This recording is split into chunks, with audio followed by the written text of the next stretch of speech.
Howdy, howdy, folks. Good evening. We are back again.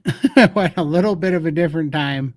And sorry for not being on Sunday and then rescheduling from yesterday. We had some scheduling mishaps. Well, life happens.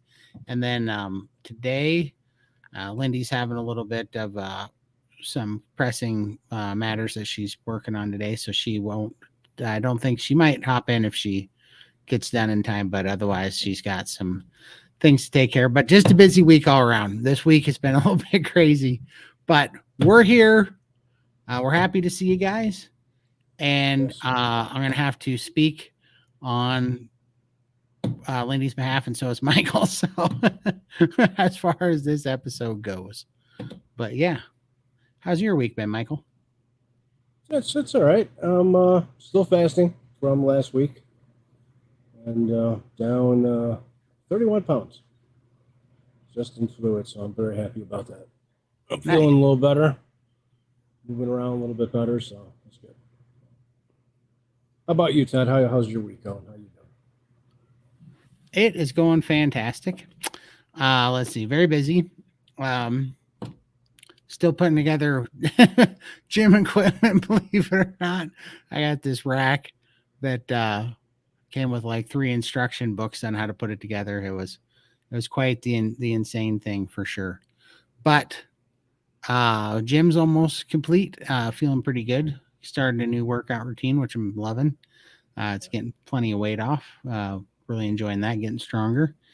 And I tried, I think it's what you call picanha. I'm pretty sure that picanha is a sirloin cap roast. I'm pretty sure that's picanha. If not, it's Costco calls it a sirloin cap roast, but I think Brazilians call it picanha. But hey, at any rate, I smoked it. I smoked 2 of them actually in the smoker, and it was absolutely delicious. I'm definitely doing that again, and such a good deal for what you get.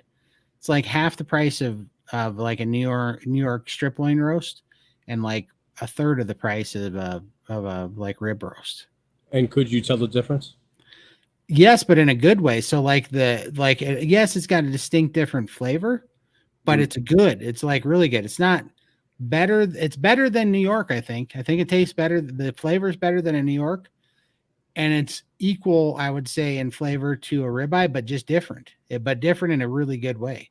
And the tenderness is maybe slight. It's more tender than a New York, and a little bit less tender than a ribeye. Especially there's one end that has some tendons that goes to like one or two Right. spots where some tendons go through at one end of the tip, and that can get pretty chewy. But I'm telling you, that thing was tasty, and it was like, I don't know. I got 2 big. I forgot to look how much they were, but I suppose it was around 8 pounds or 9 pounds of meat for like $60, and it was prime grade. So It's cheap. yeah, I'm definitely doing that Yeah. again. Those things are delicious. So let's see. Let's see. Oh, this is an interesting comment. I think I can't tell if this, I'm a new 501c3, which I'm pretty sure that's nonprofit. 700 pounds, bedridden, and I want to make it. Well, absolutely, man. This is a good place to start for We were all there. Yep. 100%. You can come back from that. We all did. Let's Never see. give up. Absolutely. Very, very, very, very true. Love to help you. You can go ahead. My email is thecarnivorecure@gmail.com if you want to reach out, and we can get you into some of the right groups. So, but yeah, so it was fun and busy work week. It's kind of cooling off a bit, but it's going to get hot again this weekend. Is it? Yeah, it's starting to, the heat's starting to come again. Getting ready, trying to figure out what I'm going to do with a fast, because I just broke a 7-day fast on Saturday, and I'm supposed to start another 7-day fast this Saturday. Yeah, I knew it. But if I started on Saturday, then I will be fasting when I go to Wyoming to meat stock. And that's a bad idea to go to a meat tasting. Right. Yeah, you don't want to do that. So I think I might be starting the fast either tomorrow or Thursday. And so if I do it tomorrow, I'm trying to figure out, I don't want to start it too soon to where I don't have enough days to refeed anything. But, so I might start it Thursday and just do a 6-day fast or something. Or I might even start Friday and do like a 3-day fast and then do like a 3-day fast the next time and then roll back into a 7. Like do 2 3s or a 3 and a 4, something like that. Trying to figure it out. I got to work around the meat. I'm not going down to a meat festival and being on a fast. That would be idiotic. Yeah, that'd be really waste of time. It would be missing out, man. It'd be really tough too. Smelling super all that, tough. Seeing it. Oh, good Lord. That'd be brutal. So yeah. But put in the chat where you guys are coming in from. And there we go. And we will get into our topic here. So mainly me and Lindy came up with this topic, and Michael, but that was counting on Lindy going to be here, and then she couldn't be here. So yes. So that's about how sustainable carnivore really is, or if it's not, to some people. And basically I just been thinking about it, how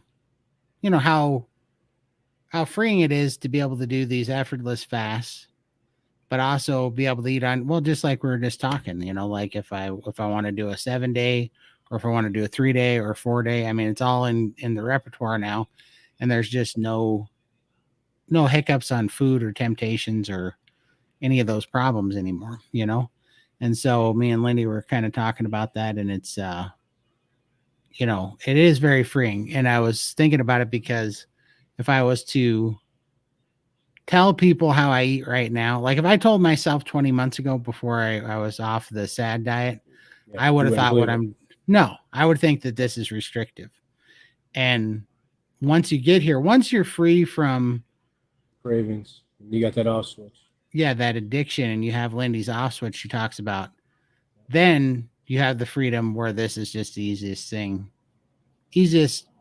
healthy, diet that I've ever been on. But same for me. Yeah. But I don't know. I've been trying to think about it on how, how to explain it to people, right? It's a little bit right now. If somebody asked me what I'm eating, I'd be like, well, I only eat every other week. And when I do eat, I'm eating like 54 egg yolks and like 1.5 pounds to 2 pounds of beef, that would sound. You're still doing the eggs too, right? Yeah. Oh yeah. I'm taking them down. However, I can tell you, I got these stupid egg white separators and they do not work. What a pile of junk. These things, they don't work. They don't work at all. I had to leave them in there forever. The egg whites would not run through there. And then you just break them and drop them in there, and then it's supposed to do that. Yeah, it's supposed to filter through, and I let it sit for like 7 hours. The yolks got crusty on the top. They never did run through. Finally, I was shaking them, trying to get them to go through there, and all I did was break all the yolks anyways, and then all the yolks and the egg whites finally came through. What an absolute crock of crap. So yeah, don't buy those for sure. But yeah, and I know it sounds crazy, but the reality of it is 12 egg yolks only take up about hardly anything. Yeah, I mean, not much, maybe 12 ounces. Probably, right? Yeah, if that. Yeah, if that. And if you were to go and have a protein shake or a creatine shake or a pre-workout or something, you drink about 12 ounces of that. And I just look at the egg yolks like they're a pre-workout and a post-workout. They're like a protein shake. And they just go down in 2 seconds, You don't put nothing in there, a little salt or anything? Nope. No. I just hit the egg yolks. They go down in a second. And I just move on. And so I really look at it like I'm just having like a pre-workout, a post-workout, and a protein shake. And then I do an OMAD with meat is what I've been doing. And then I only do that for 7 days and I fast for 7 days. But if I was to tell myself that this is what my food was going to look like 20 months from now, I'd be like, you are insane, sir. But I love it. Never would have believed it. No, and it's so freeing. I love it. So it's pretty crazy. Oh, hey, there's Missy. Hey, Missy. Todd, how did you cook the picanha? Google on YouTube has some good videos on the best methods. I wish I had a grill so I could follow his video. Yeah, Google is awesome. I love his stuff, and he's the first guy that I ever heard the word picanha because he's the only crazy guy that'll say that picanha is better than ribeye, and I'm like, yeah, I wouldn't go that far, but it's good. But I just put it on the smoker. So I smoked it at 225 degrees for I was looking for an internal temperature of 129 degrees. And I think it took about almost just under 2 hours, I guess. It didn't take very long. And I also I did put a rub on it, and I don't know, it was okay. I got one of these Traeger rubs, and it was a Traeger coffee rub that was fairly tasty, and it was kind of like, all right. It even had a little bit of blackstrap molasses in it, but I really don't care because the rub is only on the outside, and if you don't get it, not that much. Yeah, you don't get a ton of it. But I mainly have been doing it because I was making all the meat with not even salt on it, which I don't have a problem with at all. I like it, but my mom eats this meat too, and she's got Parkinson's, and she's got gastric bypass, and she's been complaining that it doesn't have enough flavor, enough salt, enough flavor. So I've been trying to do things to make it more palatable for her because she's under eating a bunch. So I did put some rubs this time on it. But what I ended up doing was I went to Costco. I got a 16 or 17 pound strip loin roast. So New York strip loin roast. And then I got about 9 pounds of this picanha, and I smoked all of it at the same time. And I love that because then you're just good for the entire week, for me and mom both. And man, it heats up nicely. I just take them and I put them in tin foil and I poke a few holes in them, and I go put them back out on the smoker and warm them up in 25 minutes, Yeah, delicious. So, but they are really good for sure. I do quite enjoy the picanhas. Let's see. But yeah, definitely put your guys' questions in the chat if you got any. But what are your guys' thoughts and how long? Put in the chat how long you've been carnivore and what your guys' thoughts are on the sustainability of it. And if you would have told yourself when you were first starting carnivore that you were going to eat this simply and like it, what would you have thought it? Because I do think about that. I mean, if you told your old self from the pizza days, Michael, that this is how you're going to be eating. Nope. I never thought I would be able to make it for this long. No, I've been, what's today? Today's the 13th. So a month, a year and a month. So 13 months I've been now. So this is the longest diet I've ever been able to sustain. Never would have thought I'd be able to make it this far. And I thought I would have gave in. And I'm happy with the results. This year, it's been a little slow. I've been up and down with my weight, with fluid, but I'm feeling good. So that's awesome. Isn't it good? Yeah, feels so good. Let's see here. Hey, Mr. Todd, I hear that you like vinegar as a condiment. Do you have a favorite vinegar? Thank you. Yes, I use the apple cider. It's not the Bragg's now. It's the, what is that stuff called? It's either Fairchild or Fairfield. I think it's Fairfield. Hold on. Let me look it up.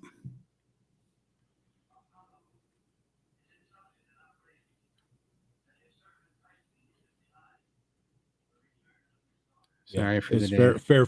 Fairfield. Fairfield. Yep, that's it. Or Fairchild. Is it Fairchild? Fairchild apple cider vinegar raw. Yeah, okay, there we go. Yep, that's the one that I replaced Bragg's with because Bill Gates put his forever took over chemical, and his peel shit. Yeah, put his forever chemicals on there. So not no more, but that's the one that I like. And Jeff at the SBG, he is now a big fan. He's been telling me, everybody knocks it till you try it, but vinegar goes wonderful on beef. Mm-hmm. Yeah, it gives it some nice kick. I put it in my chilies I make. I bet so. Mhm. For 2 years, I've been carnivore. Every 3 months, I go to my doctor, and he's still waiting for my health to crash. She says it's dangerous, fad, not healthy. Right. Well, Well, gonna be waiting a long time. she is going to be waiting a long time. And you're probably going to outlive her. So I don't think she's ever going to get that report she's looking for. I love it, but my teeth and other health issues make me feel ribeye is the easiest to eat and cook in my room, and I eat so much easier. Absolutely. Yeah, absolutely. And I mean, I fight that with my mom, right? She's got, in fact, we just went and got her, well, took her to the dentist so they can measure so they can get her new false teeth, and they're going to be here in 2 more weeks. But, yeah, I mean, I have to do ribeyes and or really slow cooked meat for her. Then I have to slice it really thin, like almost like roast beef slices. Right. And then I have to chop it up in really small pieces so that she can eat it, or else she just can't stomach it. She can't get it down. It's too hard to eat with her teeth and everything.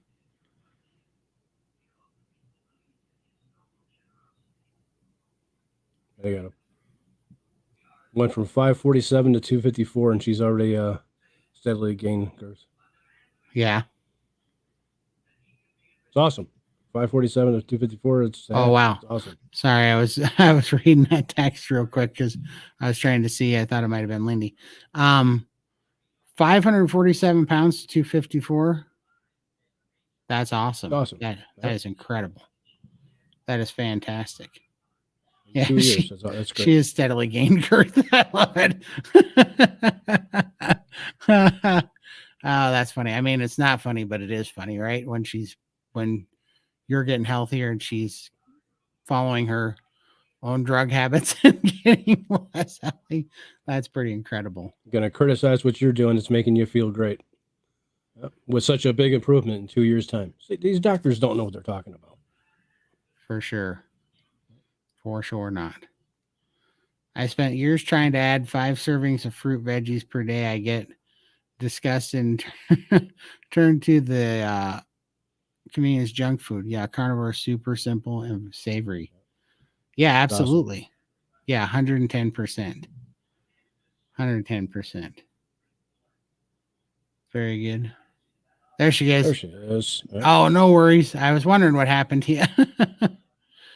No worries.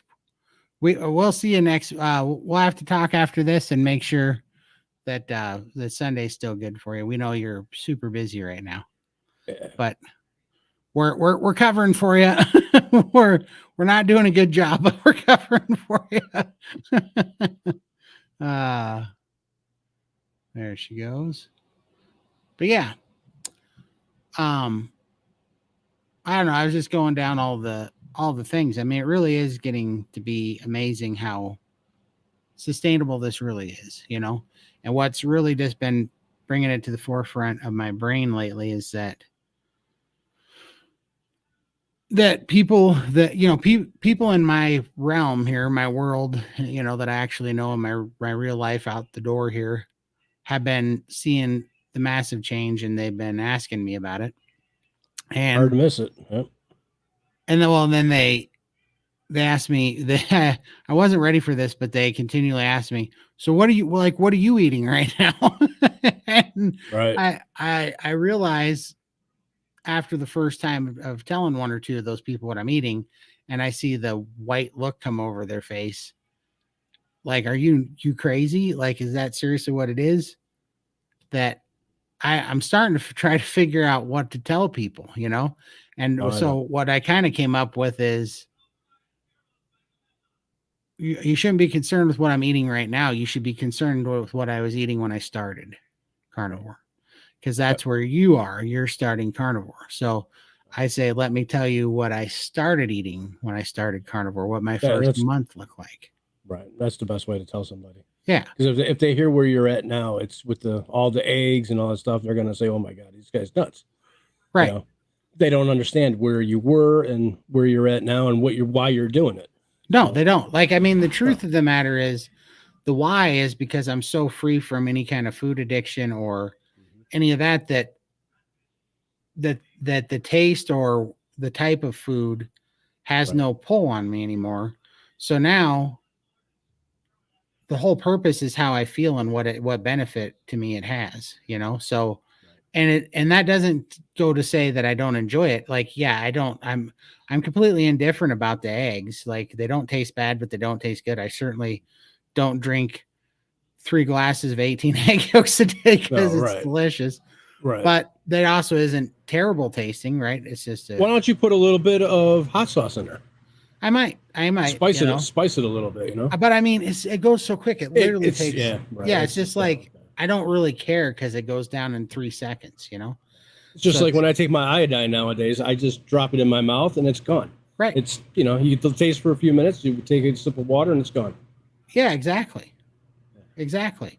No, I'm having the same thing, and so I just do that. Like it's really just a thing. Like it wouldn't take any time at all if I didn't have to separate the yolks and the whites. Right. Yeah, that's the hardest part. Yeah, it is. Yeah. It's so annoying. That's why I bought these 3 separators because I thought it was going to make it easier, and it didn't. It was but a joke. But it's just the easiest part. Did you get them off of Temu? No, I got them off of Amazon. Like my smoker? I think your smoker would work better than these egg separators, for certain. You know, so it's really about just being optimal right now. But it wasn't when I started. When I started with taco meat, sour cream, and cheese, and eggs and bacon. You know, That's what I'm doing right now too. right? And I mean, those were the things that I liked. But then, as I started getting free from the cravings and this idea that I got to eat so much every day and all this stuff, and things started to level out, and I started getting more fat in, and my hormones started to balance. Then I got to being more picky about, okay, what's the cheese doing for me? What's the sour cream doing for me? What's this taco seasoning doing for me? You start eliminating stuff out of your list. Yeah. Yeah. So I've done that. Absolutely. And I mean, I love the taste of bacon, and it's not on my never again list by any means. But on a day to day, basically, I'm only eating 1 meal a day, and I'm only going to get about 1.5 pounds to 2 pounds of meat in a day. And so when I'm eating that meal, I'm like, what makes me feel better? Yeah, right. And the beef makes you feel better. And I'll tell you what, after fasting for 7 days, it don't taste bad either. I'm looking forward to it. I can't wait. Yeah. Day 10 for me, so I can't wait to 10 days into a fast now? Yeah. And so, I mean, how restrictive is that hamburger or that steak that you're going to taste? I can't wait. Yeah. There's been a few times, especially over this weekend, that I thought, oh man, eggs and meat sounds so good right now. Maybe I'll go have some and just give it. But right. I don't have nothing in the house, so I got to go shopping before I even. My fridge is empty. Don't you feel like a little bit of that's just boredom? It is. Yeah. It is. The little thought would pop in your mind, and it's only there for a few minutes, and then it goes away. Right. But, for sure. Yeah. The first 3 days are the hardest on a fast for me. That's when you got the cravings. You got you want to eat something. You got the little bit of hunger pains, and it's just once you get going, you don't even think about it no more. No, you don't. It's actually freeing. It is. It's super freeing. It's just you get bored because you're just kind of I missed a taste. I missed a taste of something. I missed the chewing. Right. Yeah, you just kind of get bored. You're like, man, I haven't done nothing. Putting anything in my pie hole here for a week. Yeah. It gets boring, and that's really all it is because it's not hard anymore. It's just boring. The hardest part is just smelling food, seeing food, and it's not even a craving, but you're like, I miss not chewing on something. That's really just all it is. Or if you're online and something pops up and you see something, that might trigger a little bit of a oh, that looks so good, For sure. But, yeah. Oh, let's see here. How can you get more fat into you? Would moisturizing with ghee help? Kind of want your opinion because even non-carnivores see skin improvements because of the fat going into the skin. I need more. So with tallow. As far as tallow moisturizing stuff, I don't personally use any skin stuff, but I do stick to a 2-to-1 fat to protein ratio, which seems to be right for me. And then I do that by adding tallow to all my beef. So I make like almost kind of like a pemmican with red meat, ground beef. And I'll do that, or I just cook my steaks in tallow, and I'll make a dip that I dip my steak in. That's tallow and Tabasco hot sauce dip. I'll make sure that I eat all the tallow. But I just get tallow in with my steaks, and then also the egg yolks have a good amount of fat in those as well. What's going on here? I just went up on Amazon. I was going to pull up the picture. They don't have in stock the Wagyu beef tallow. Really, it's out of stock now? South Chicago. Yeah. Oh wow! I don't know. I haven't run out yet. I still have a bucket of it. Yeah, I still got one left. I was thinking about ordering some more, and it's not even showing. Oh wow! There's another one on there that's in a white bucket. That's like $80 for a big white bucket of it. Yeah, I see it. That one's pretty good. Corn husker. You tried that corn husker one? I think so. Pull it up if you. Yeah, I will. If you pull it up and share the screen, I'll tell you if it's the one that I got. Yeah, I will. Give me 1 second. While you're doing that, I'll put Missy up. When people ask what I eat, sometimes I say whole foods, low carb, high protein. Yeah, that's smart, right? So that they don't look at you a little bit crazy. But yeah, I feel you there, Missy, because it's hard to get them. Like they just can't understand unless they're free and they feel the health that comes with it, you know. Nope, that's not the one, but that looks pretty good. No, but that looks good. Yeah, this one's $29 for a pound and a half. Oh man, that's pretty good. Yeah, that'd be a good one too. That'd be a good one too. Let's see if there's another one. Yeah.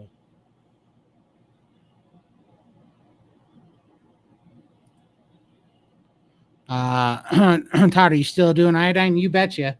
It's so annoying too because I'm going through this stuff like water, but when I go in to buy it, because of for whatever reason, iodine's regulated, and so they'll only sell me one bottle of iodine at a time. So I have to. Isn't that annoying? Same. I know there's a limit. The FDA has a limit on how many they can ship out. You can do more orders in the same day, but they can only ship one at a time. I got an order coming now for my second bottle. I know. It's so stupid. It's so stupid. Yep. I know. We have a place here that actually sells it on the shelf, you know? And so I go down there, but I have to run my credit card 6 times to get 6 bottles. Oh, they even limit it in the store? Yeah. Wow. Yeah, so I have to I buy mine right from them. Jake. How much is it? How much is the bottle there? I'll see because I think $22 free shipping. It's only $24.99 there, so it's like an extra $3 to get it on the shelf. So it's like, yeah. But I got to run my credit card 6 times to get my 6 bottles of J-Cross. It's like, this is ridiculous. But how is it going is fantastic. I love that stuff. My iodine, I take 50 milligrams of it, and it's like I'm taking my coffee in the morning. My iodine is my coffee. I never miss it. I never miss it in the morning. That's the first thing my brain wants. And I feel so good. And I mean, I've been losing a lot of weight lately. I've been doing a lot of things, but the weight's been just dumping off me too. In the last, I don't know, probably 60 to 70 days. Pretty much since Texas, I'm down like 61 to 63 pounds now since Texas. That's awesome. And yeah, it's coming off. So, and I attribute a lot. I mean, I'm lifting, I'm moving a lot more. I'm getting more sun, just more movement. I just, more activity and stuff. So I'm sure that that's helping, but the energy and the stamina. And I also think that the iodine has made the fasting a heck of a lot easier as well, to be honest with you. Let's see here. I love poached eggs, but I cook in a dash steamer. My mom's got one of those, and do the whole egg and 3 yolks. It's a pain to separate. Yeah, I know. I hate separating them. But honestly, the easiest way I found to separate them is I have some stainless steel bowls, and I got this big round spoon that's a metal round flat spoon, like it sits almost like a ladle kind of. And I just crack all 18 eggs into that, to a bowl about this big stainless steel one. And I scoop the egg yolks up, and I just pick them up with the spoon. And I shake it a couple times. And that's the easiest way, is just to scoop 18 of them out of the float. And sometimes you break one and whatever, and you got to throw another one in there. A few casualties of war. But that's the fastest way I figured out how to do it. These egg separators just don't work, but that spoon works just fine. Whoops. Half carb and an egg yolk, would 30 to 50 be too much? I don't think so. I don't think so at all. I know that there's half carb to a third of a carb, depending on what egg yolk you get. But when it's that high in fat compared to that little bit of carbohydrates, like if you've ever watched the CGMs and the people, I love what Raymond at the Steak and Butter Gang says. He goes, we're not on a no carb diet. We are on a whole food animal based carnivore diet. And if nature sees fit to put some carbohydrates in there, right?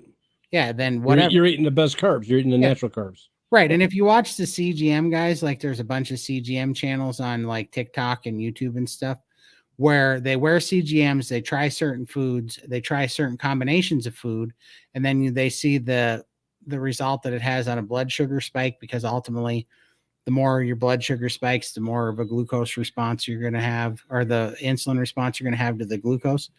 So what they do is they find that if the order of food that you eat also matters. Now, this isn't me giving anybody the green light to go eat sugar if they eat fat and protein first. But if you eat fat and protein before you eat carbohydrates, or if the fat and protein highly outweighs the number of carbohydrates, it pretty much neutralizes or cuts in half the effect of the carbohydrates. Now, that doesn't mean that you're still not going to get triggered into your sugar addictions, like if you fight that sort of thing in your carb addictions. But I don't ever have an issue with it. The only reason why I limit the eggs to 18 yolks at a time is actually because of the protein. I don't want to get too much protein, because if I get over about 70 grams of protein in a meal, I do have a little bit of gluconeogenesis, and I will have an insulin spike, and I will get sleepy. So that's why I strive to keep everything under 70 grams of protein per meal in a 2-hour window. And I feel better if I do that. However, I will say this: I've been lifting and more active. And so if I do take down, like yesterday is a good example. I was hungry yesterday, more hungry than I've been in a while, actually. And I think it's because, well, I've done 3 7-day fast rolling alternates in a row now. So, and I think I kind of underate in between the reprimes. And so I was pretty hungry yesterday, and I ate about, I don't know, I bet I ate 140 or 150 grams of protein in one setting, and I knew it, and my body wanted it. So I'm like, fine. But after I ate it, I went and I got on the exercise bike, and I'm like, I'm going to go ahead and run a little bit of this off, because I know that if you do a little bit of exercise and you get a little bit of blood flowing while you eat, it'll burn up the glucose as fast as it's making it. So that worked, because I did not get sleepy. And that's really all. I really don't even care if I have a well, I mean, I do and I don't, because it does slow things down. But the worst part of a gluconeogenesis spike is falling asleep. I used to go into a coma after I would eat. And if I keep it under 70 grams of protein, I do not do that anymore. So that's the biggest reason I go there. What we got here? 1 year carnivore, 7/27/24. Awesome. That's great. Loving the egg yolks, but gently fried. There you go. I separate them in my fingers and recycle the whites and shells back to the hens. Their food is soaked in hot water overnight. Oh, that's awesome. Do you find that the hens, we stopped feeding the hens the egg whites and shells back, because some of them started almost getting a taste for it and going cannibal and started, eating their own eggs as they would. So we kept finding more and more broken eggs, like they were mistaking it. So I wonder if that's why we kind of shy away from that. Hey, here's Charlie and Marilyn. Hey, Don Michael. The screen is less attractive when Lindy is absent. I know. That is a fact. We need our eye candy. We do. We need our eye candy back for sure. Should I see you and hear you both? You're very encouraging. Thanks for sharing your journey. Big thumbs up to you. Thank you so much, Charlie. We appreciate you and Marilyn so much. Always praying for Always you. being here. Yep. Absolutely. MJ, how do you store your big bucket of tallow? I leave it on the counter. When you leave yours out, I keep mine in the fridge. Yeah, I leave it out because I like it soft, just like butter. And I mean, I leave it out for months and it never goes bad. Do scoop out some for a while. I need to order my first iodine. Yeah, I scoop it out. I just have a scooper in it, and I scoop it out when I need it. And I literally I'll take a scale. I'll run down this for fun. So I believe in these aren't hard, fast rules, right? These are just benchmarks to start with to give you a place to kind of see if you feel good or not. But I believe in the about 1 gram of protein per 1 pound of lean body mass. And then I believe in a 2-to-1 fat protein ratio. So I want for every 1 gram of protein I'm getting, I want to get 2 grams of fat basically. But most of the protein has some fat in it. So you just get, I use a Lose It app and you look at how much protein is in so many ounces of meat. And I weigh that out. And you don't have to do this every time, but once, because, I don't eat that many things. So I train my eye pretty good at what the ratio actually looks like in reality on a plate. But I just measure it out. I figure out how much fat is in an ounce of red meat that I'm eating, how much protein is in there. And then whatever I'm missing, I substitute with tallow, and I put that in a side bowl, but I weigh that all out on a scale, and I put that in a side bowl, and I mix a little bit of Tabasco sauce in it, and I make a hot sauce out of it. And I'll put some Malden finishing salt on top to give it a little crunch. And I put it back in the fridge and I let it harden up. And then, after I make it so it's not runny and greasy, because I want it cold because the steak's going to be hot when I dip it into it. And then I'll take a knife and put it on each piece and eat it, or just dip it right into it. And I'll make sure I eat all that tallow. But I leave the bucket out on the counter so that when I do scoop it, it's real soft and I can mix the hot sauce into it real quick. Then I put it back in the refrigerator to let it harden while my steak's cooking, I don't do none of that. Too much work. I put my tallow on my eggs in the morning in breakfast with my eggs and beef and a little hot sauce on top, and that's it. For sure. I just eyeball it and go from there. If I want a little bit more, I put a little bit more on it. Oh, does Dante eat a ton of the Chicago brand? That's funny. I'm surprised it's out. I'm glad I still got one. I bought 2 last time. I figured I'd stock up with summer. I didn't want it to melt. And I'm in the second one now, and they don't have it. So. That's crazy. And it sucks when I don't like changing brands of tallow because they all taste a little bit different. Right. Yeah, and I like this brand. Yeah. Yep, me too. L&M Butchery in Andrews, Texas sells rendered suet tallow as much better price, but have to pay shipping. Oh, wow. That's awesome. Definitely give that a try. Butchery.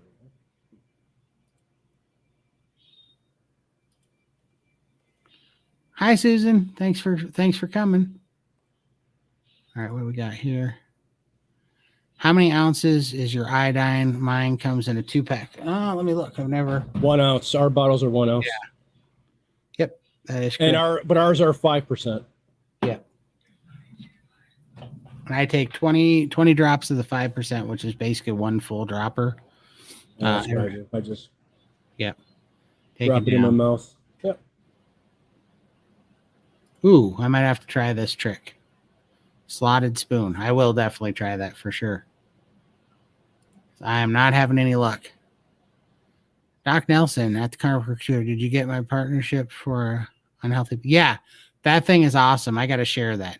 That was awesome. I read through and I was like, that is absolutely accurate. That is the blueprint for what has happened to us for sure, Doc Nelson.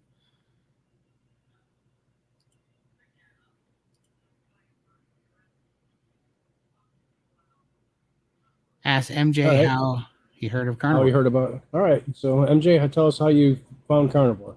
Do tell. We are very interested for sure. Carnivore Stroke. I think he knows something cheeky. Or she. Let's see. There we go. I find 230 to 280 grams of protein, 50 to 70 grams of fat, and maybe 3 to 9 incidental carbs a day over 2 to 3 meals. Absolutely. Does just fine, right? You know? Like, I anticipate that I'm going to have quite an appetite this winter because I haven't had much of an appetite this summer, you know? Tell me if the seasons affect your guys' appetite and what you intake as well, because they sure do for me. It does for me. Yeah, Wintertime, I'm more hungry. absolutely. Yeah, it's tough. You know, I mean, maybe I don't actually get that. I actually get stalled, Matt, when I eat more protein because I have gluconeogenesis issues without the fat. So I really think it depends on to your degree of being insulin resistant. I think the more insulin resistant you are, the more hormone and mitochondrial support you need. And I think you actually need more fat, because I was under eating fat for a long time and I was retaining weight like crazy. And then I started eating high fat, doubled my fat intake. And that's when I broke through a huge plateau and started feeling a lot better. So it's kind of interesting. And when I was talking to Tony Hampton, he goes, yeah, it seems to be true that people. Dr. Dr. Tony Hampton. Sorry, we're tight like that. Not at all. But I was talking to him, and he said that I'm likely just very, very insulin resistant, and that's why I need even higher fat than normal. So, Kimberly, I just did a search again, and it's showing. I clicked it from my order. They must have switched how they were doing it. So the one that I bought before wasn't there. Oh, okay. But from doing a search, you find it. Oh, nice. You had everybody worried. Yeah, I know. I was really worried. I want to get some more. There you go. Oh, absolutely. Yeah, more hungry in fall and winter. Yeah, me too. That seems to be like a given. The liver can hold 100 grams of glucose, which is from protein, since we are carnivore. I wonder if being insulin resistant then, or being more sensitive to gluconeogenesis, I wonder if that has anything to do with maybe how your liver is functioning then, you know, like how much it can hold or whatever, because something is an issue with me, you know. There's this follow-up. Muscle can hold up to 300 grams of glucose for energy. Agreed. But, you know, how does it get to the muscle? How does it get to the liver? If it's through the blood and it causes a glucose spike in the blood, which causes in turn an insulin response, which in return puts this guy into a coma. That's what happens when that happens, for sure. Let's see here. Not for me. I think it might be more hungry in the summer because I'm super active. Oh, that makes sense. I mean, and that's a direct cause and effect type of thing too, you know? So definitely. The heat, man, the heat in the summer just shuts it down for me, though. If you're 20 drops of 5% glucose. No, we're not getting 125 milligrams. We are getting 50 milligrams. 20 drops of 2% is not 50 milligrams. 20 drops of 2% is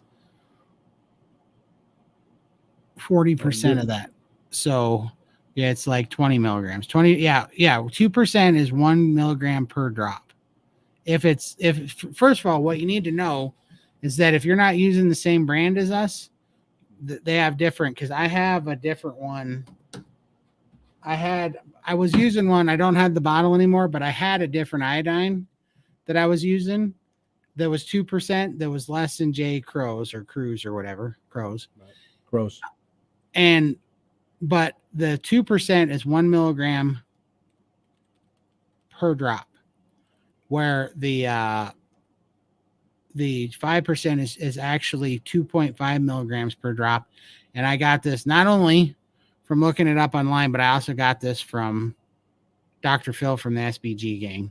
he confirmed that. And because he looked up the same thing and he's like, yeah. And he goes, I know you would think it would just be double, but he said it's not because the dropper on the 5% is bigger and they actually do that for that ratio. So it is 20 droplets is 50 milligrams of 5% for, as far as I know, and that comes from 2 sources, and 20 drops of 2% is supposed to be 20 milligrams. And I'm up on their website right now. And here, give me 1 second here. And they got it broken down. Let me pull this up.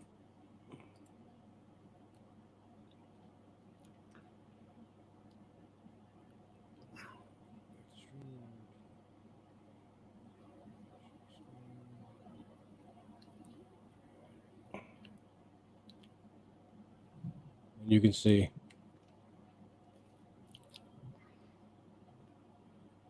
Oh, these pop-ups. There you go. Yeah, so for 2% solution, each drop 120 milligram is approximately 1 milligram. Yeah, 1 milligram of iodine. So 20 drops of 2% is 20 milligrams. And then let's see. Blah, blah, blah. Where's 5%? For each drop, yeah, it's 2.5 milligrams. Yep. So 20 drops of 5% is 50 milligrams because 10 drops is 25 milligrams. So yeah, because it's 2.5 per drop. So yeah, the 5% is 2.5 milligrams per drop and the 2% is 1 milligram per drop. So this doesn't happen often, folks, but this one time That's right. that was correct. So I'm going to take that. I'm going to take that as a win. Get them when you can, man. For sure. Years of studying homesteading channels led me to health channels. I tried raw vegan, but found I needed to shop each day. Yep. Or get bulk, and I risk everything going old in the fridge. Yep. Man, I know that journey. Carnivore only freezer. Absolutely. Yep. That's awesome. Yeah, congratulations. That is awesome. Yeah, I know. I made a video a while back about how one of the reasons I went from keto to carnivore was because I was tired of my lettuce turning to brown sludge in like a week. Throwing it out, wasting money. Yep. Yeah, like so annoying. We need insulin, moderate level spike, okay, but not chronic high level constant. Yeah, for sure. And I think what happens, this is one of the reasons, Matt, that I'm doing alternate week 7-day fast. People think I'm doing it to lose weight. I could care less. The weight's coming off on its own when it needs to. But I'm actually doing it because I'm such a fan of Dr. Jason Fung, and I really am a believer in the fasted insulin set point. I think when we become insulin resistant, which I think I have been since an infant because I was so big so soon, and we have an epidemic of insulin resistant infants now in the United States because of the mother's transfer of glucose to the infant, making them deal with massive spikes of insulin as just a baby. I think that's what happened to me. And Dr. Jason Fung said one of the only ways to lower the oh, you son of a bitch. Every time.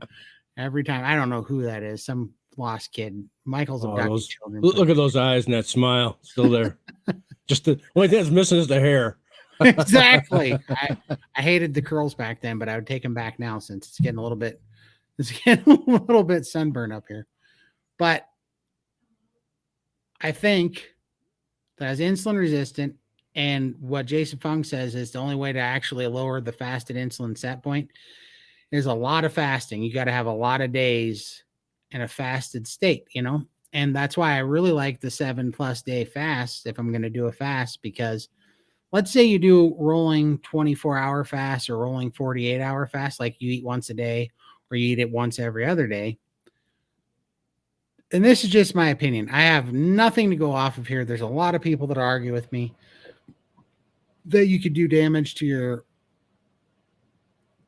metabolism and all sorts of stuff. And they could absolutely be right. So do not listen to me because this is just my opinion on it. But just through the scope of getting more days in, more hours in quickly in a fasted state to lower my fasted insulin set point. It takes about 13 hours from the last time you ate to get into a fasted state, to a truly fasted state. So if you eat once a day, you're only fasting 11 hours a day. You know, if you eat once every 2 days, you're fasting, 11 plus 24, so 30, it's 35 hours in that period.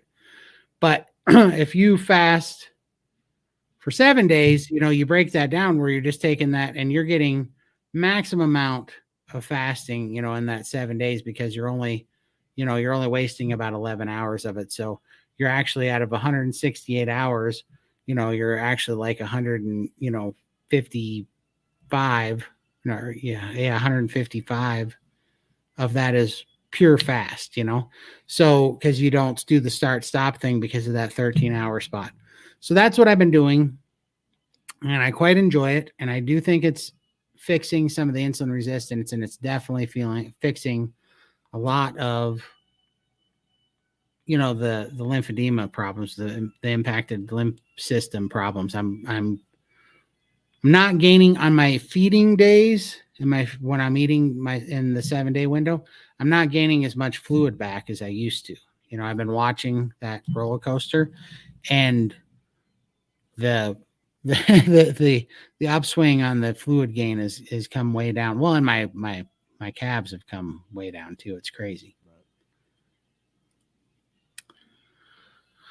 Let's see. I don't know if I eat more in the winter. I just started carnivore in March. I started keto on December 20th. That's awesome. Definitely touch in with us and let us know how everything's going. Sherry. Hi, Todd Michael. Great to see you. Hi, Sherry. Thanks for coming. Hi, Sherry. Yep. Love cooking frozen meat in the air fryer. That's awesome. Oh, look at Todd's. Todd's getting red. There's a tear that just fell down my cheek for that innocent meat that didn't hurt nobody.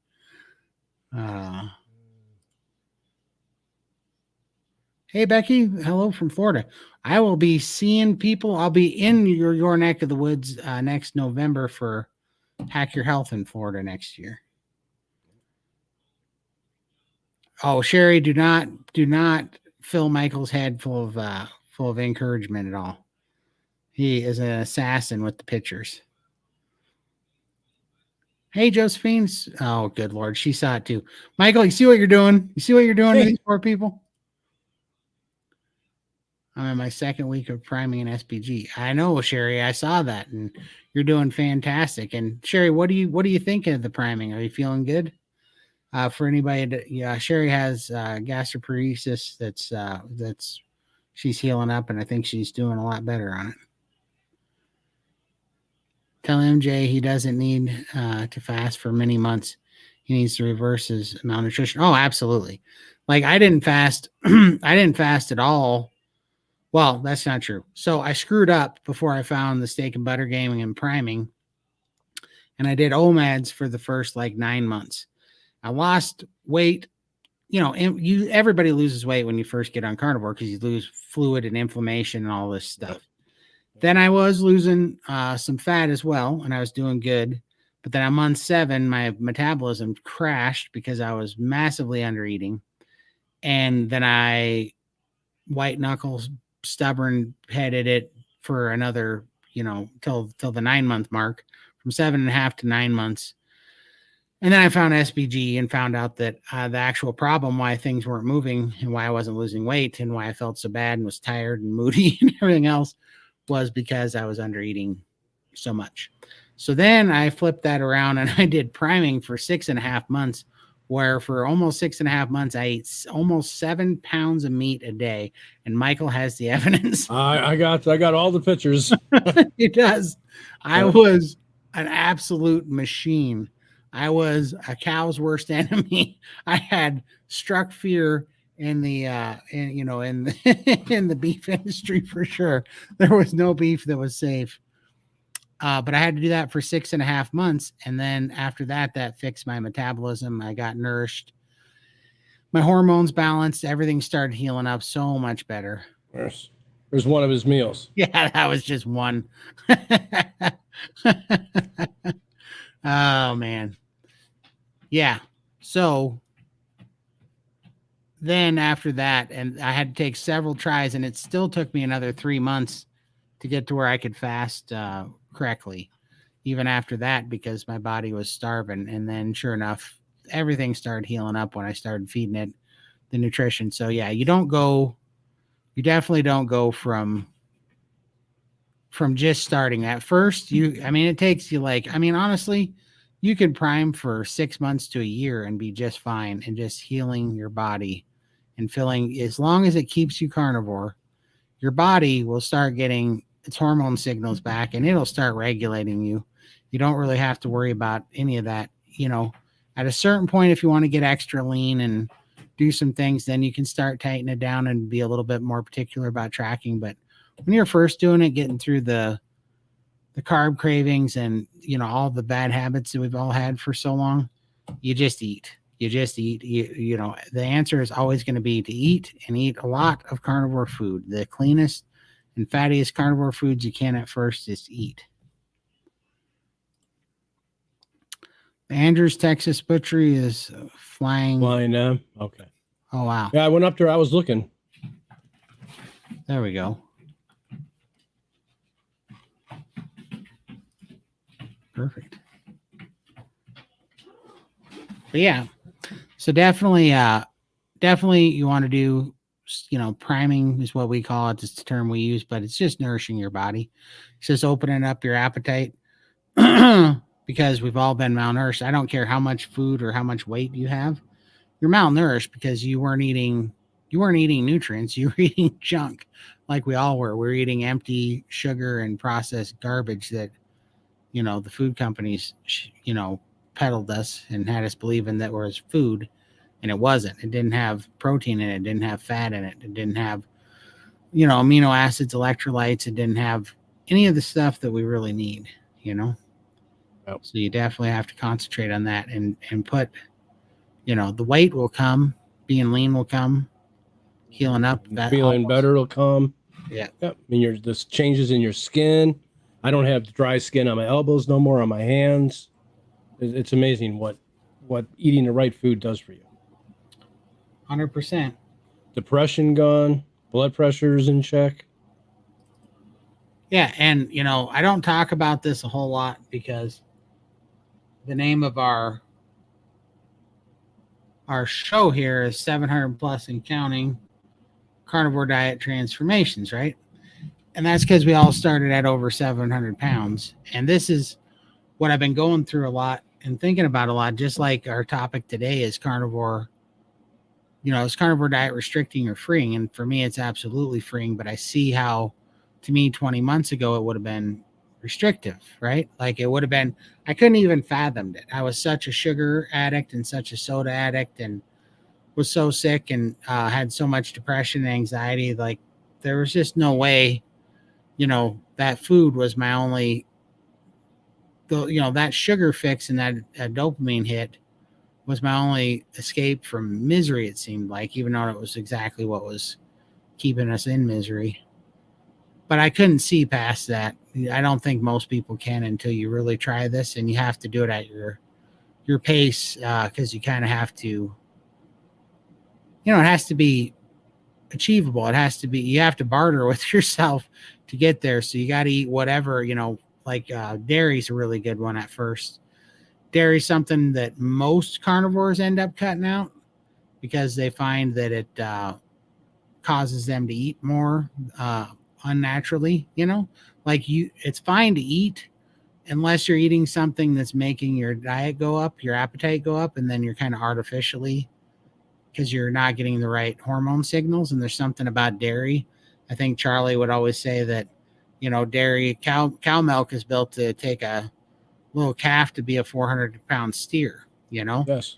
And so there's something that goes on with dairy that causes us to open up our appetite and eat more, and it causes us to put on weight.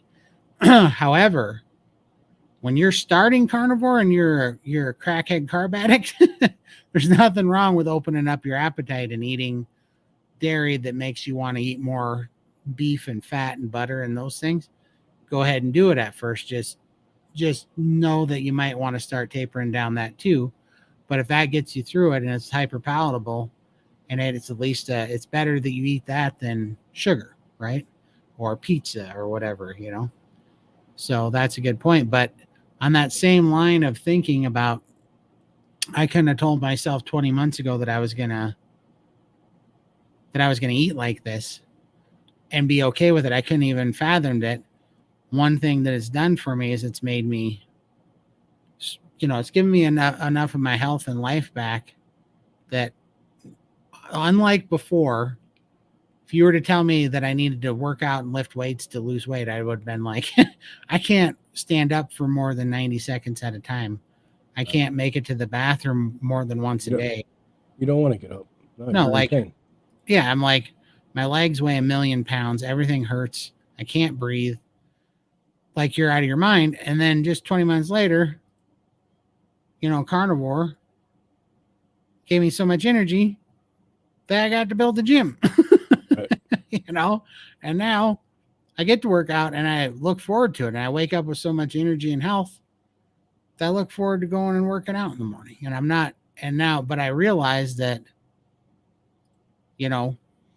what I'm doing now, the me that I am now, and the things that I'm able to do now, I would have never, if I would have saw, this is why I don't put videos of me working out in there, or I don't talk about it that much, is because if I would have saw a video of me doing that 20 months ago and losing 300 pounds, I would have went, I would have just clicked by me. I wouldn't even stopped, because it wasn't an option. I would have just assumed that I lost 300 pounds by lifting weights, which the me 20 months ago couldn't have done.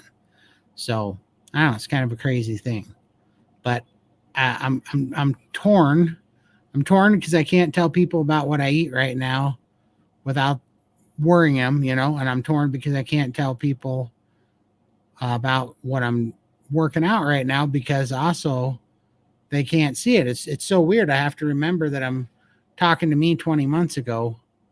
Right. They can't see it from where they're at. They don't believe that they can get here, but there is a message here, because if I can get here, absolutely anybody can get here. I was Same. Most of Lost Cause, and the same was Michael and Lindy, Never would I have thought that this would have done what it has in such a short time. I lost 140 some pounds in 6 months. Right. Last year when I started. Once it started kicking in, boom, the weight just started coming off. Yep. And then, you're going to hit plateaus. Your body's going to slow down because it doesn't understand what you're trying to do. And that's, it happens. It happened to Todd. It happened to Lindy. And it's happening to me now. Yep. So, absolutely. You can change. Yeah. And so everybody knows, Lindy's been doing this a year longer than me, and I've been doing it 6 or 8 months longer than you, Michael. Yeah. You started in January. I started in July, so 7 months. Yeah. So you kind of see, you're kind of getting to see this cutaway of timeline for us. It's kind of interesting. I waited over 6 months to start. Appetite opened up in the second week. I got hungry. I'm eating more food. I've overate 3 times, but it's okay. Getting uncomfortable from overeating helped me learn. That's awesome. Congratulations, Sherry. That's really good news. Just ordered my iodine and the folk medicine book. Thanks for the plug. I'm preparing for a 700-pound group home for only carnivore area global. Oh, that's awesome. Would love to see your Asa Global. Check it out. That's pretty awesome, though.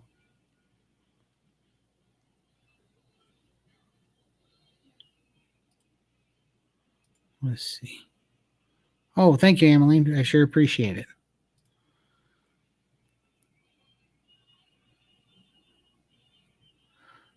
Oh, yeah. Todd, tell MJ about your solution. Yeah. So at the beginning, I was such a sugar addict that, I don't know about you guys, but I would wake up in the morning and, I was so sick back then that I'd wake up and all the cortisol would hit me in the morning. As soon as my eyes opened and I was alive and awake, just all the misery would hit you at once, and all the cortisol would hit you. And I'd think about another day, because it gets stuck in our head, because we've all done so many calorie restrictive diets in the past, and all the calorie restrictive diets all have the same thing in common. We all know in the core of our being that they're not really sustainable for long periods of time. Maybe, like, I mean, real term, long terms of time, like sustainable for 10 years, life, whatever. We've all done them for 2 years and 3 years or a year or 2 years, whatever. We've done a bunch of them. I could stand on my head for 18 months at a time. I pretty much didn't eat. I've lost 300 pounds twice in my life before and 200 pounds twice in my life before. And I pretty much always did it by just starving. The last time that I lost 300 pounds, I just didn't eat. And white knuckle starving too. Yeah, white knuckle starving, miserable. Always thinking about food, and yeah, it sucked. Right. And we all did that. And so that comes back to you because when when I first started carnivore, it was just another diet to me. It was just something to try. I'd heard all the stuff, but until you experience, you just don't know. And so I was looking at carnivore. It was a Hail Mary. It was the last thing I haven't tried. It was my last chance, really, or else I was going to die, it looked like. And so I would wake up every day and I had it in my head that it was the same as all the other calorie restrictive diets, meaning that what they always had in common is that they needed to work quickly because I didn't know how long I could take it anymore because it was going to be white knuckled. So I was always dreading it because, when you're first starting out, you're so at the bottom and it's such a long walk out of this, this hell that you're in that you don't know, you're full of doubt. You don't know if you can make it. You don't know how long you can do it. So all the cortisol hits you, all the anxiety hits you in the morning. And I would always, pretty much as soon as I was waking up, I would want to order junk food. I would want pizza and just whatever every time. Because the last thing you want to do is get up and cook. Right. Well, exactly. And when that happens too, when you're feeling all that stress, you have no energy, everything seems insurmountable. Just moving seems insurmountable. It's so heavy, and so that was happening every morning. And so usually by 10 or 11 o'clock, I had get caved in and I had ordered a ridiculous, and the mind games we play with our old addict self is just really crazy, right? Because I would go, okay, well, I would make an excuse up. My brain we'd just start fighting. This when I, looking back on it now, I can see what an addict I was for sure. And I think we all can relate to this.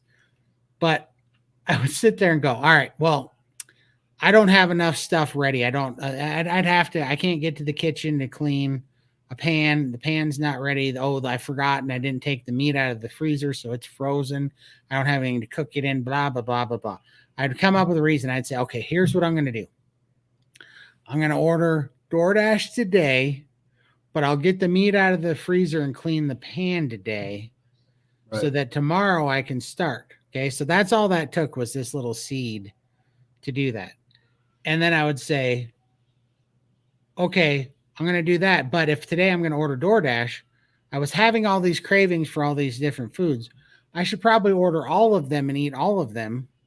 Right. So that you're going to start. Yeah. Because I'm going to start tomorrow. I've done it too. I know. Yeah. So I should get one last hurrah. Yeah. Right. So I should get all the crap to have one last hurrah, get it out of my system, because God knows that's how you get a drug out of your system, is to have all of it in a large quantity. You can do. Right. And so I would sit here and go, all right, I'm going to have one last hurrah. I'm going to get everything. So I would make this just stupid DoorDash order, right? It'd be like pizza and, 3 different blizzards from Wendy's or a Dairy Queen or whatever. I mean, it'd just be stupid. And all the sodas that I wanted to drink and appetizer, just crap. I'd spend $120 on DoorDash crap. And it was all because I was really panicking and thinking I was never going to have all this stuff again. And I would eat probably not even 20% of it, to be quite honest, because I ordered so much crap. It makes you so sick. And I was already so sick that it was just stupid. But one thing that would happen is you would get terribly depressed after doing that, because you knew that you had lied to yourself again and it came through. You gave in. Yep. And so what would happen? I wouldn't wash that pan. I wouldn't take the meat out of the freezer because I couldn't hardly move. I was just wanted to die, So it got you again, it would happen again and it got you. So anyhow, that's the long way around to say this. That had happened so many times that I just knew that my problem was insulin resistance and that I didn't have leptin sensitivity, and leptin sensitivity is your appetite control. But I knew from being a fat guy and overeating all the time that the reason why we eat until we are stuffed is because our stomach lining has stretch mark sensors that shut off your appetite, because your body has a limit switch basically that will keep you from hopefully blowing up your stomach, So my plan, therefore, was to eat carnivore foods until I stretched out. Like if I was having a bad craving and I was about to break down because this cortisol was making me crave pizza and all this junk, I made myself a deal, which worked fantastically. It was just a blessing from God that this came to me. And I really do think it was God that told me to do it, put it in my spirit, because I made a deal with myself and I'm like, look, all right, when I wake up like that, I can have it, whatever I want, but I have to earn it. And by earning it, I have to make a deal with myself, and I have to keep this one thing, which is I have to eat bacon. I have to go cook bacon and eggs. And I did pick bacon and eggs because they're good and they're quick, right? It doesn't take a long time to cook eggs and bacon. Nope. You can cook them in 10 minutes. It takes one pan. You can do them in the same pan. You can get it done in 10 minutes. You mix it up, and and it has a lot of fat in it. And I would chop up the bacon. I'd chop up a whole pound of bacon and cut all of the strips into little square chunks. I'd throw it in the pan, fry it up, and then start throwing eggs in the grease. Yep. Just mix it up, And I could do it all in one pan. I had one pan. It was really easy. It'd take 10 minutes. It could be ready that fast. It didn't cost, and you could eat it right out of the pan. So I made a deal with myself that I had to eat bacon and eggs until I was stuffed, literally couldn't fit any more in. And then if I did that and waited an hour and I was still in this humongous panic mode for pizza and all this stuff, I could order whatever I wanted. And magically, what happened? It worked. It worked. I never broke that rule.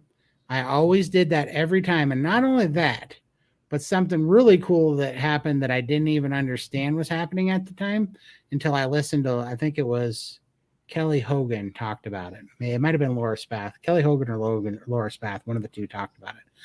But there's a process that the brain goes through that creates new neurons, that creates habits and addictions, called the anticipatory dopamine fix. And when I read about this, because this was happening to me, because I would start I would want pizza and ice cream and cheesecake and sodas and all this stuff, and I'd be having this anxiety freak out and everything was going crazy. I would go eat the bacon and eggs. It didn't taste like what I wanted, but it would shut off the signal. An hour later, I'd come to my senses. I could make it another day. I could fight to another meal. It was always worse in the morning when I'd wake up. And then pretty soon what happened is not very long, like 8 days into it, I woke up one day, I started panicking, freaking out. And instead of wanting a pizza, I wanted bacon and eggs. I was like, holy crap. That had flipped. And see, the whole time it was sustainable, because that first 8 days I was going in there and I was excited and my brain felt good, because I was like, all I got to do is eat this bacon and eggs, and then guilt-free, I can order DoorDash and eat a bunch of junk. Right. So I was getting happy by the idea that I was going to go through this arbitrary process that didn't matter and eat this bacon and eggs. But then I was going to get a get out of jail free card, because in my mind, somehow I talked myself into, if I just did this, I was keeping my word and I wasn't tricking myself, and I could go get the junk food, but I was going to be scot-free. I wouldn't have to feel guilty about it this time. So I did that. But every time it would shut my hunger off, which would give me the power to not eat it and be in a better frame of mind. But it sure didn't stop it. Every time that I was thinking about it, I was like, oh, well, I don't have to even fight myself. All I have to do is go eat the bacon and eggs. Then I can order the pizza. And I would tell myself that every day. That would immediately make me happy. I would actually go have a little pep in my step, cooking my bacon and eggs and eating it. And then that would give me some power back. And then I would stop doing it until one day I was still wanting food and I was still having this response, but the target changed. It wasn't for pizza anymore. It was for bacon and eggs. And what the anticipatory and dopamine effect said was that And this I knew was true because I did this 100 times. Everybody that's ever been addicted to sugar and bullcrap food, have you ever been like this? Used to happen to me all the time. I'd be at the office working, and I'm hungry and I'm looking forward to going to town to get pizza. It was always pizza. And as soon as 5:30 or 6 would hit, I would get out of there. And as soon as I was in my car heading to go to town to get the pizza, I already was happy. I didn't have to eat it or anything. Just on my way driving there was making me happy because the wait was over. I was on my way to the pizza. And that's what an anticipatory and dopamine fix is. It doesn't even have to be the thing. It just has to be like the full surrendering to the thing that helps get that dopamine kick, which is all your brain really wants. That's why we're all drug addicts on this stuff. And that was pushing me through it, So I don't know. It was really interesting. Well, once I heard that, because I realized that I was using an anticipatory dopamine system to trick myself into eating bacon and eggs, to switch off my appetite by hitting the stretch markers in my stomach. But in the meantime, I had changed my craving because I was now relating bacon and eggs to a dopamine fix. And so all of a sudden I started craving bacon and eggs, and I'll be danged when that changed. This fight was downhill after that. It worked fantastically. So for what it was worth, that worked very well. Let's see. I know I missed some stuff. Where was I? Oh, there we go. So here's the next one. American put there in. Okay. There we go. She put it in the email there. I do look different even though I have more healing to do. It's amazing how many changes. Yeah, right. And Sherry, that's what's really awesome too, right? This is another thing that has changed about my way of thinking from the old diet. See, the old calorie restrictive diets that weren't sustainable, we needed to see all these big things or we just weren't going to do it because, I always said those calorie restrictive diets are like saying, hey, you got to hold your breath, and it's like, how long can you hold your breath? And that's what it always felt like to me. Like you're on the edge of a building, holding on with the nails of your fingernails. And you know that it's going to fall. And if you want to see changes, there's Todd right before he started. Yeah, and now look at him today. Crazy, huh? And what are you, 18 months later? I just I'm actually 19 and a half months. I'm in my 20th 19 month and a right half. now. Yeah, but that me was on oxygen. I was stuck in that chair I was sitting in. I was 720 plus pounds-ish, 15 to 20 pounds-ish. I don't really know because I had to do math backwards. I had to lose weight for 4.5 months before I could get on a scale. And then I took the weight that I lost in the next 4 months and I did math backwards and it put me at between 715 and 720 pounds. But I was on oxygen. And even with that 6 liters of oxygen a day, all day long, I only had an oxygen saturation of 88%. I had my pulse when I'm sitting there, my rested pulse was 107 beats a minute. And I couldn't stand up for more than 90 seconds at a time.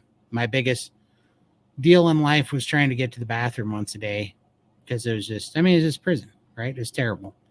And, now I'm getting up early before work a lot of times to go lift weights and use the rebounder and do sprints on the exercise bike. And do you think that guy up on the screen right now thought that he'd be working out 18 months later?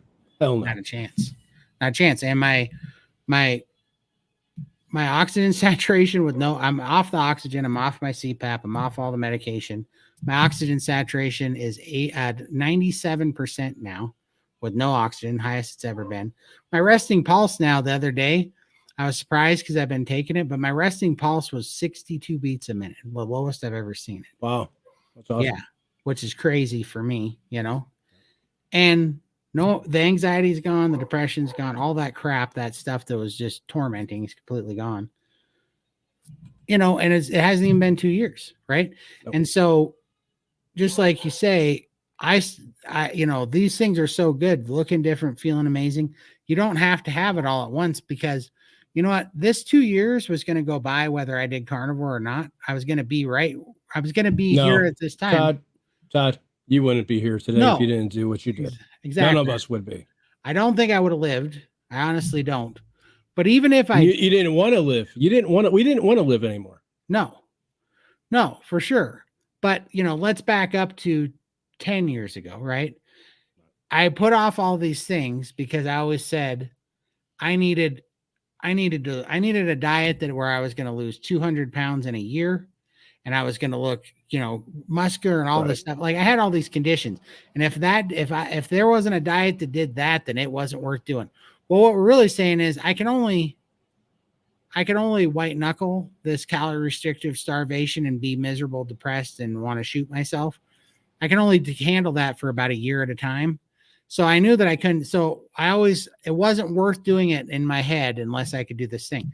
But the reality of it is this time is going to go by anyhow. And you're either going to descend further into the depths of this pit that we're in, or you're going to get better, right? Or you're going to work and start climbing your way out. It's a direction, just Jordan Peterson says that all the time.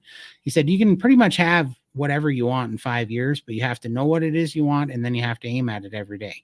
Like you have to turn your direction around. You got to start climbing out of the hole. And and this is why carnivore is so powerful, in my opinion, is because we all have to climb out of the hole.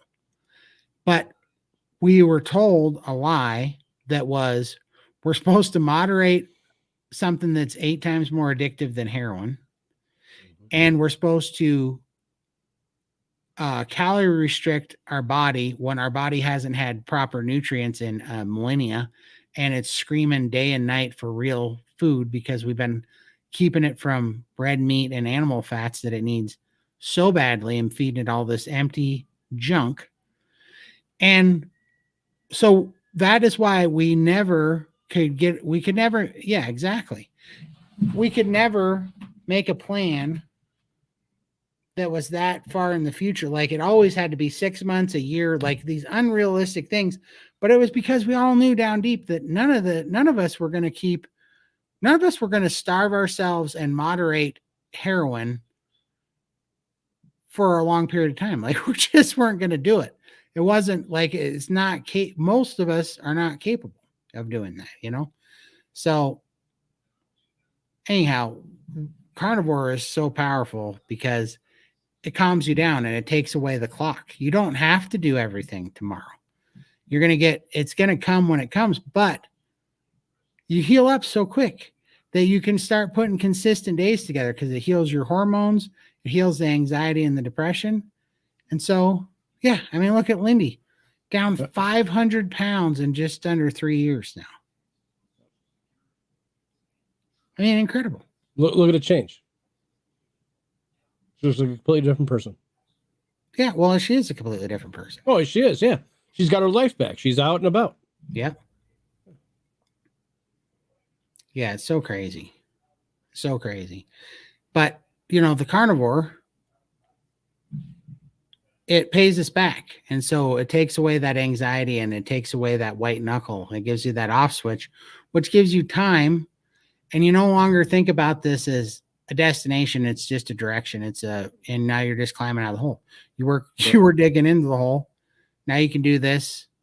You can take it a step at a time. You can start, gathering good days instead of bad days. You can start putting together days that you were eating nutritious, helping your body, healing up, and you just start stacking those up.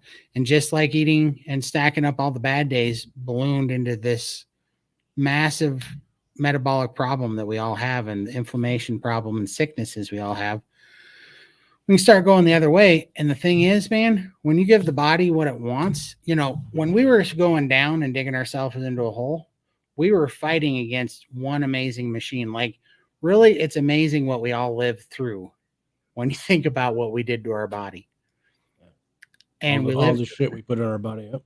Yeah, and it's because our body, what God built here, is amazing. Okay, and we were fighting against it, and it was by the grace of God slowing down our own destruction that we were causing.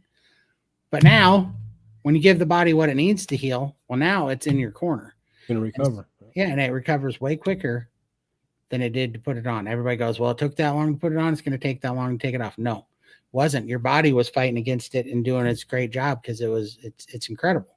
God's machine that he built for us is incredible. And I'm living proof. Michael's living proof. Lindy's living proof. It heals way quicker. It just doesn't feel like it from where you're at because you're so sick.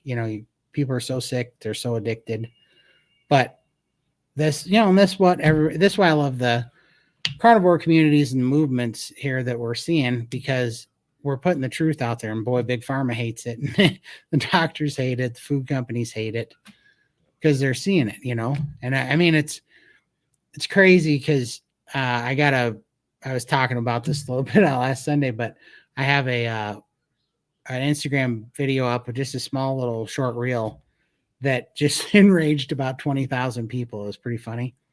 And so they started making comments. But what was so crazy is, some of it I get, basically the gist of it is that they all jumped on board to give me a hard time because I was talking about nutrition and how eating the standard American diet will make you weak, especially men. It'll take out your testosterone, screw up your hormones, make you weak, and that's beneficial to powers that be, right? They want weak men. Yeah, I was just throwing that out there. And I get all these things because I'm not there yet, right? I'm not what they consider a success story. Skinny, yeah, I'm not skinny or fit or but lean. From where we were to where we're at now, it's such a big difference.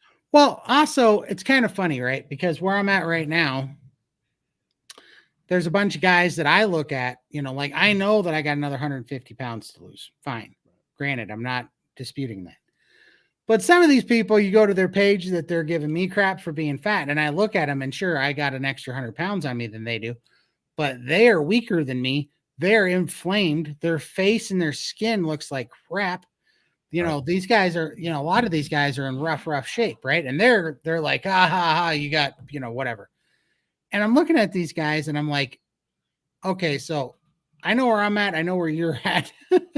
I can see it, but I know that this month I'm going to fast for 14 days out of this month.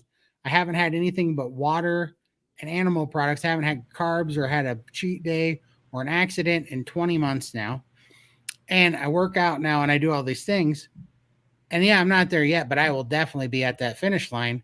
But I'm looking at these people that are sitting here fighting for the system that is destroying them, that's making them sick, that's killing their testosterone, that they're addicted to. And I was sitting here going, why is everybody lining up to give me a hard time overstating something that's so obviously a fact, that the food system is making people weaker, right?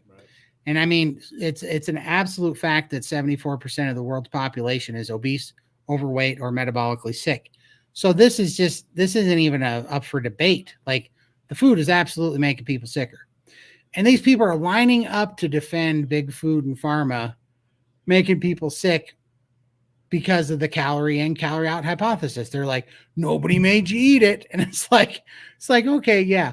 But if you take away and you price people out of the healthy foods and you saturate the food environment, with heroin, right? And then you fight for the people that are putting heroin on the shelves to say, well, yeah, there's, 99.9% heroin on the shelves, and they sneak it into stuff and they use, all this stuff to hide it under, natural ingredients or other natural flavors or whatever.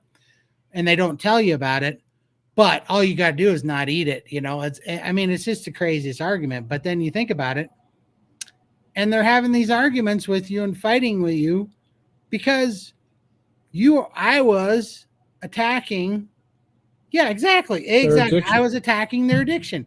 If I'm right, then they got to address that they're crackheads. Right. And man, do they not like it? Let me tell you what. No one likes that. No, they don't want to have to think that they might have to change because it's just that addictive, It is. Huh? Let's see here. I got to go back and see where I'm. Oh, thank you, Michael. You saved me with the stars. I didn't know where I was going. Fear with my stomach made me afraid to die. It was carnivore or nothing left in my mind. Without support to keep going, it might not have worked for me. Well, congratulations, Sherry. We are so glad to have you here. Sherry, what do you think of? Do you think that Steak and Butter Gang helps you? I like to put that out there because I think it's a fantastic place for new carnivores to start. I'd love to hear your It opinion is. on it. Yeah. Yeah. A lot of good advice there. Good people. Absolutely. Dr. I know I saw that. I haven't watched it yet, but I saw that Dr. Berry was interviewing Michaela Peterson. I can't wait to go see it.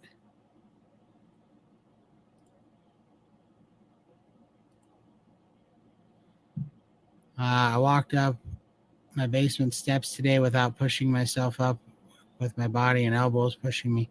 Exactly. Isn't it That's awesome? awesome. That's so Little good. changes like that mean so much. Sure, Well, MSP. and they're so compounding, right? It's that compounding penny. I mean, these things sound stupid, to say out loud to people that don't understand. But the fact that I'm just doing my own grocery shopping instead of ordering them, because now, Right. I'm not doing I still hate the store and I still would rather order it. Not even though I have the strength and the energy to do it.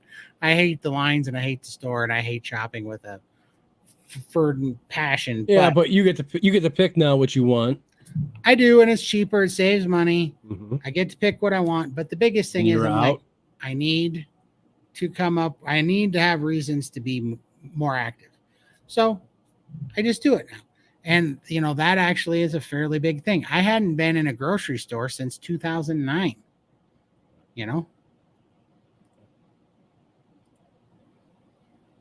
First thing you do once you find yourself in a hole, quit digging. Yeah, then you can see your way out for sure. For sure, Charlie. But I get it. I get it so well because you dug this huge hole. You're in the bottom. You're in the abyss, You're staring into the abyss, and I don't know. What was it? Nisha said, if you be careful staring into the abyss, because the abyss will stare back. But then Jordan Peterson always says, I say, bring it on, stare into the abyss until you see the light, And that kind of makes sense. And I think that's where I think God has to make you see the light in the abyss. And I think we get lost in the abyss. And I think that when we're weak and we're hooked on the food, and we know that we can't do it for forever. We know we have a certain amount of white knuckle willpower and strength in us. And we've all done it so many times that becomes less and less because we've lost the weight so many times. Like a yo-yo. Yeah, Mhm. Up and down, up and down. You lose the weight, you go on a diet, you're all in, you made a plan, you're going to do this for, so you start losing some weight and you're losing the weight, you're feeling good. And then all of a sudden you start introducing all the old foods that you used to have before. And before you know it, you're right back where you were before. You gained all the weight that you lost and more. And you're miserable and you're depressed and depression kicks in. It's a mess. It sucks. I've done that so many times. For sure. 100%. Can't do it no more. Don't want to do it no more. Nope. And I mean, that's really just the difference, right? Is that we all get to a spot. And I think this is how we grow. And I think this is why we go through trials and struggles and tribulations and things, because we really are going to take the test until we pass, until we learn the lesson, which is to turn it over to God to get the, really search for meaning and truth in it, which for me, I had to get on my knees. God brought me to carnivore. Carnivore is the proper human diet that God built us to be on. And sure enough, when I got those things right, that was the light in the abyss that gave me a path. And then by doing the right things that nourished the body, all of a sudden it was no longer a white knuckle thing. It was just an obvious thing that things were getting better, and that it was just compounding health every day, getting a little bit healthier every day, then a little bit healthier and a little more healing every day turned into a little more strength every day and a little bit more movement every day. And pretty soon you're free. What's up? Yep. 100%.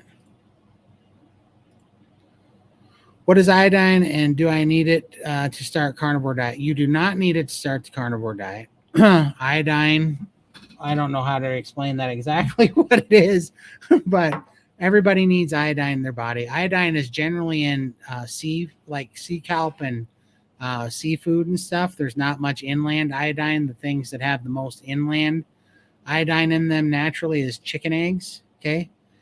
But so mostly like I live in the Rocky Mountains, so I don't have much iodine here. So I supplement it. Now, for me, this was the closest thing to a miracle pill I've ever taken because I clearly had a massive iodine deficiency. All I can say is to look up Brownstein, Dr. Brownstein, and Ken Berry's interview. I'll post a link to that. Yeah, that's the best one. And then just try it. If you, as long as you have good kidneys and you do what they say, like the amount of iodine that I take is so overdosed compared to what all the bottles say to take and what everybody says. But Dr. Brownstein says that everybody is massively underdiagnosed and underdosed iodine when they're supplementing it, and that as long as you have healthy functioning kidneys, you don't have to worry about it because you'll just pee it out. So I take 50 milligrams of 5% Lugol's. Do you need it to start carnivore? Absolutely not. In fact, most people don't need any supplements ever. I just happen to have such a trashed thyroid that it was just an absolute godsend for me. Yes, SBG is awesome. Lots of people with support, including doctors coming on. So much help there. Love the people and coaches. Absolutely. Appreciate the feedback. Reason for taking aminos. How do you know if you need them, or is it mostly for times of fasting? Okay, so I take aminos for the same reason that I used to take electrolytes, because when I started carnivore, I was in a nutrition deficit, right? And I'm trying to give my body as much support and help as it can. The reality of it is you don't need to take any amino acids, because if you're eating enough meat and fat, because it comes in the protein in the meat that you're eating.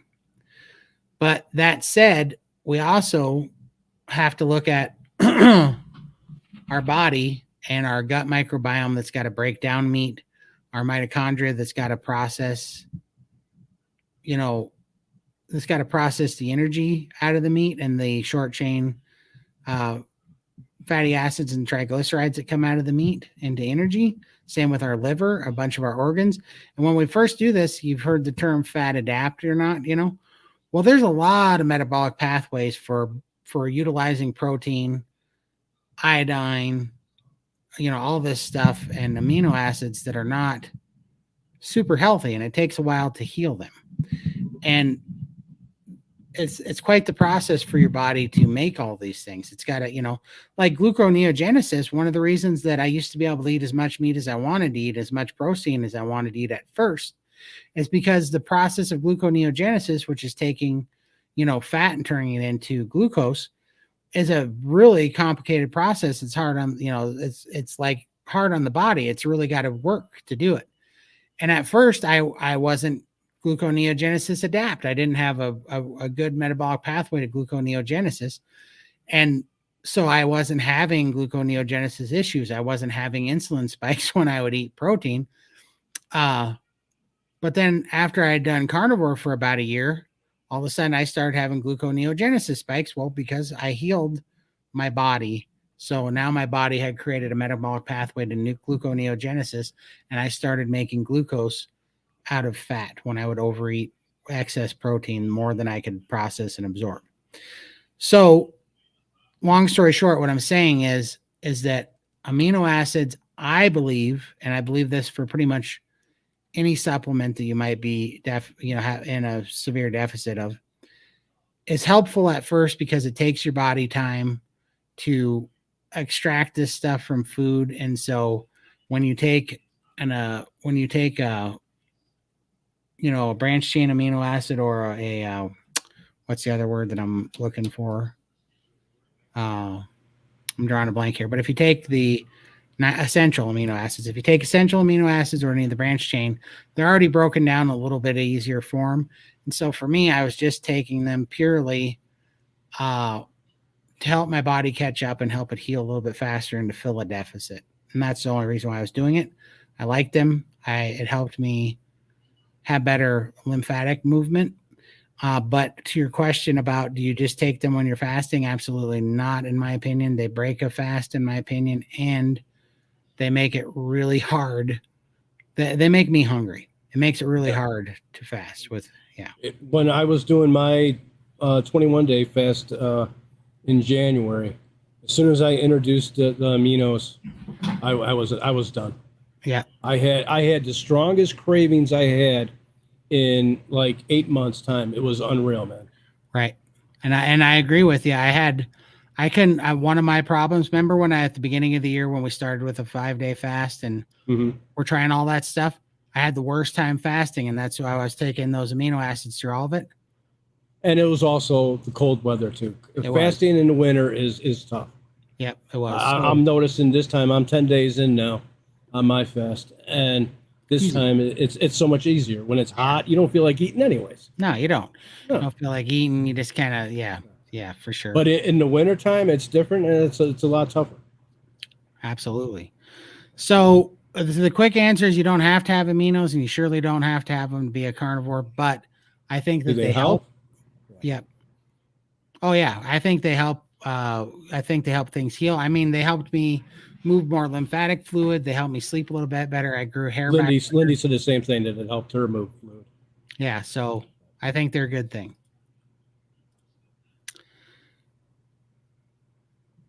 Let's see. You three are beyond words of appreciation for all the time, effort, and caring you give to this site, sharing information and experiences. Good graces, take my breath. Oh, thank you so much. I sure appreciate it, Anna. Anna, this is why we do this. We want to help others that were stuck where we all were for so long. And, the three of us all didn't think that we would ever get to this point where, well, coming on YouTube and talking and doing this in the first place, we never would have done this. For sure. But to have our lives coming back and getting the freedoms back that we used to have, that we lost for so many years. For sure. For me, I've been 24 years now. It'll be almost 25 that I've been homebound. I've been stuck in my apartment for 5 years now. So, Yeah, I'm coming to get Michael. He just doesn't know it. Next year he's going to be out here strutting his stuff, and I'm coming to get him. So, we'll see. I think I'm still a year and a half, 2 years away. Oh, that's fine. I'll come say hi, and then I'll swing back around next summer. Exactly what Michael just said. Yo-yo dieting, my life story. Thank God. At 57, he led me to keto and into June 2018, and then carnivore into 2023. Saved my life. Absolutely, Susan. And we're so glad. She's got a follow-up to that. She's down 170 pounds with 80 to 100 more to go. That's awesome. Awesome. Great Congrats. job. Yeah, and how freeing, Oh, big difference. Yeah, huge. I feel like I need things simple so I don't overwhelm myself. It's meat, water, butter, egg, salt, and pepper. All I need to get started. Yeah, and I mean, so that's all good.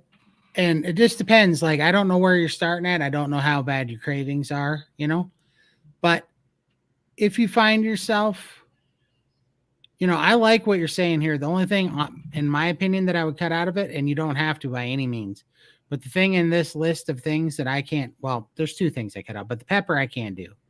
The pepper, I have an immune, like oxalates. Yeah, well, especially if it's black pepper.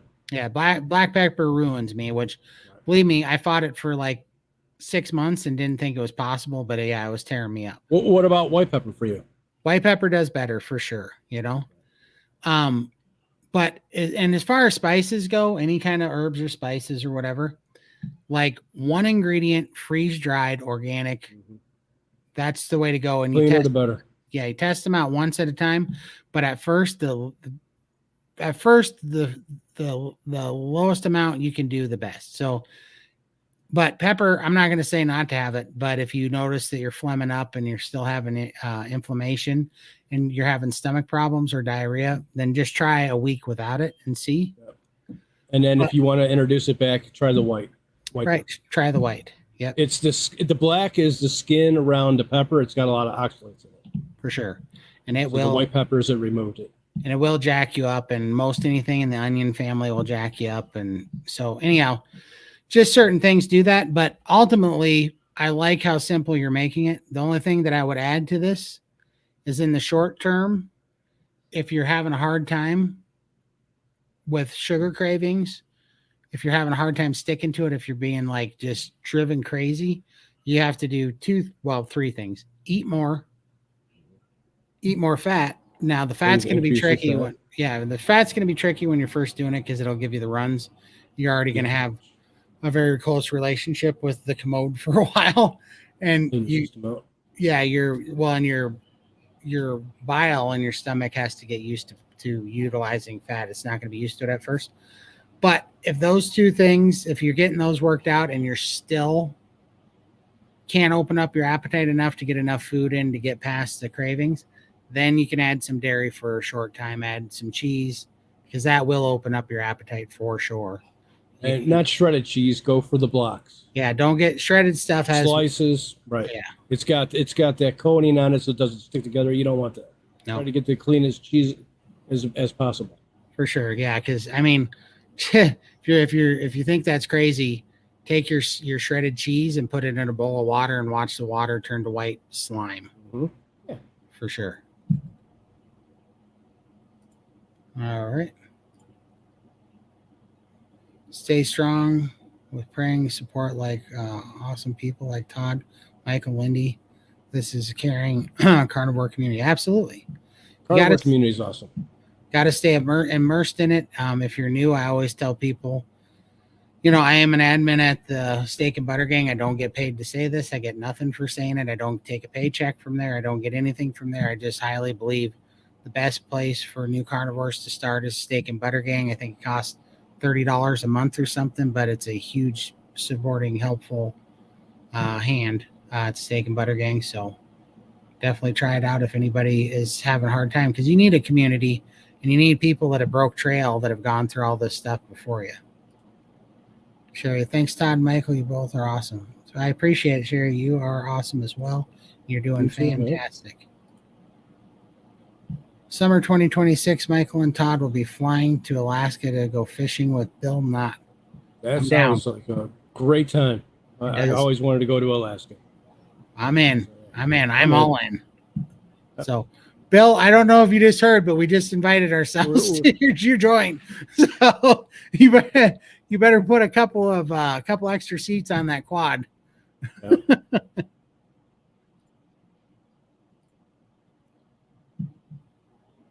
We don't get the fat from, or where don't get the fat from? Just the meat at first. I think so. Yeah, the meat. So try to get fatty cuts of meat. Don't get lean cuts of meat. This is why you don't want to do like chicken and stuff. You want to stay. Yeah, I told them to get chuck roast. Yeah, chuck roast. Fatty, nice fatty chuck roast. Cook it. 80-20, even 73, whatever. Hamburger. Yep. Ground beef. Yep. Get that first, but then add, as you can tolerate it, add tallow. Just know that rendered fat is not your friend at first. That'll send you to the potty. You need cold fat. So if you're going to do a bunch of tallow, try to eat it cold where it's solidified. I know it sounds gross, but you'll get used to it, and it's better. If you take down hot, liquidy, greasy fat, it's going to go through you like, grease lightning through a goose. So it ain't going to be pretty. Justin Wilson cooking show back in the day always said black pepper is dark and are not able to digest. Yeah, right. He would say red pepper is the real pepper. Okay. Yeah, absolutely. Yep. I remember him. Yep. That is a fact. Holy cow, we caught up on the questions. You guys MJ, how old are you? You guys are slacking, by the way. We're rifling through these. And can you tell it's or you're just talking fast? I am talking fast. I took a lot of iodine today. So yeah, did you? I did. Bring it on.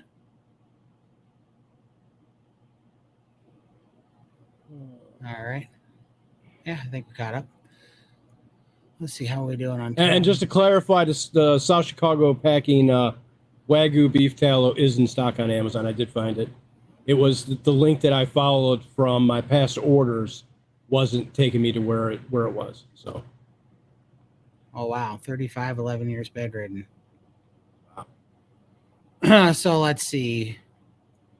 So when you were 24 is when it kind of happened. Yeah, man, I can relate, man. comes on fast. Right? Yeah, I was 600 pounds when I was 14. So I know exactly where you're coming from. Yeah, definitely reach out to us. We'd love to help you, man. You are a young man and you can definitely get Oh through yeah. this. Now, MJ, now's the time to do it, man. I wish I was 35 again and knew what I know now back Yeah. then, because my Yeah. life would be completely different from where it is now. Yeah, and So you can change it. MJ, I would love to also help you with some private coaching too.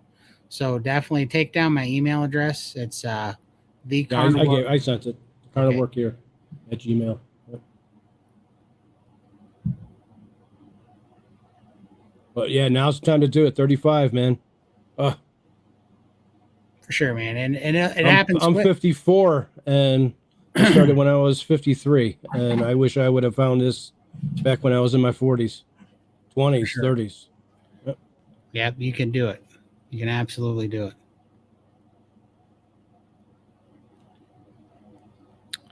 All right. Any more questions?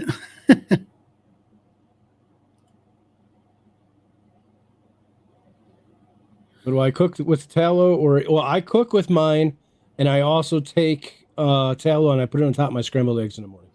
Right. So I do the same thing, but here's the thing. You can cook with tallow, right? But don't take all the hot grease and dump it like Right. into your food and turn it into a greasy soup mess.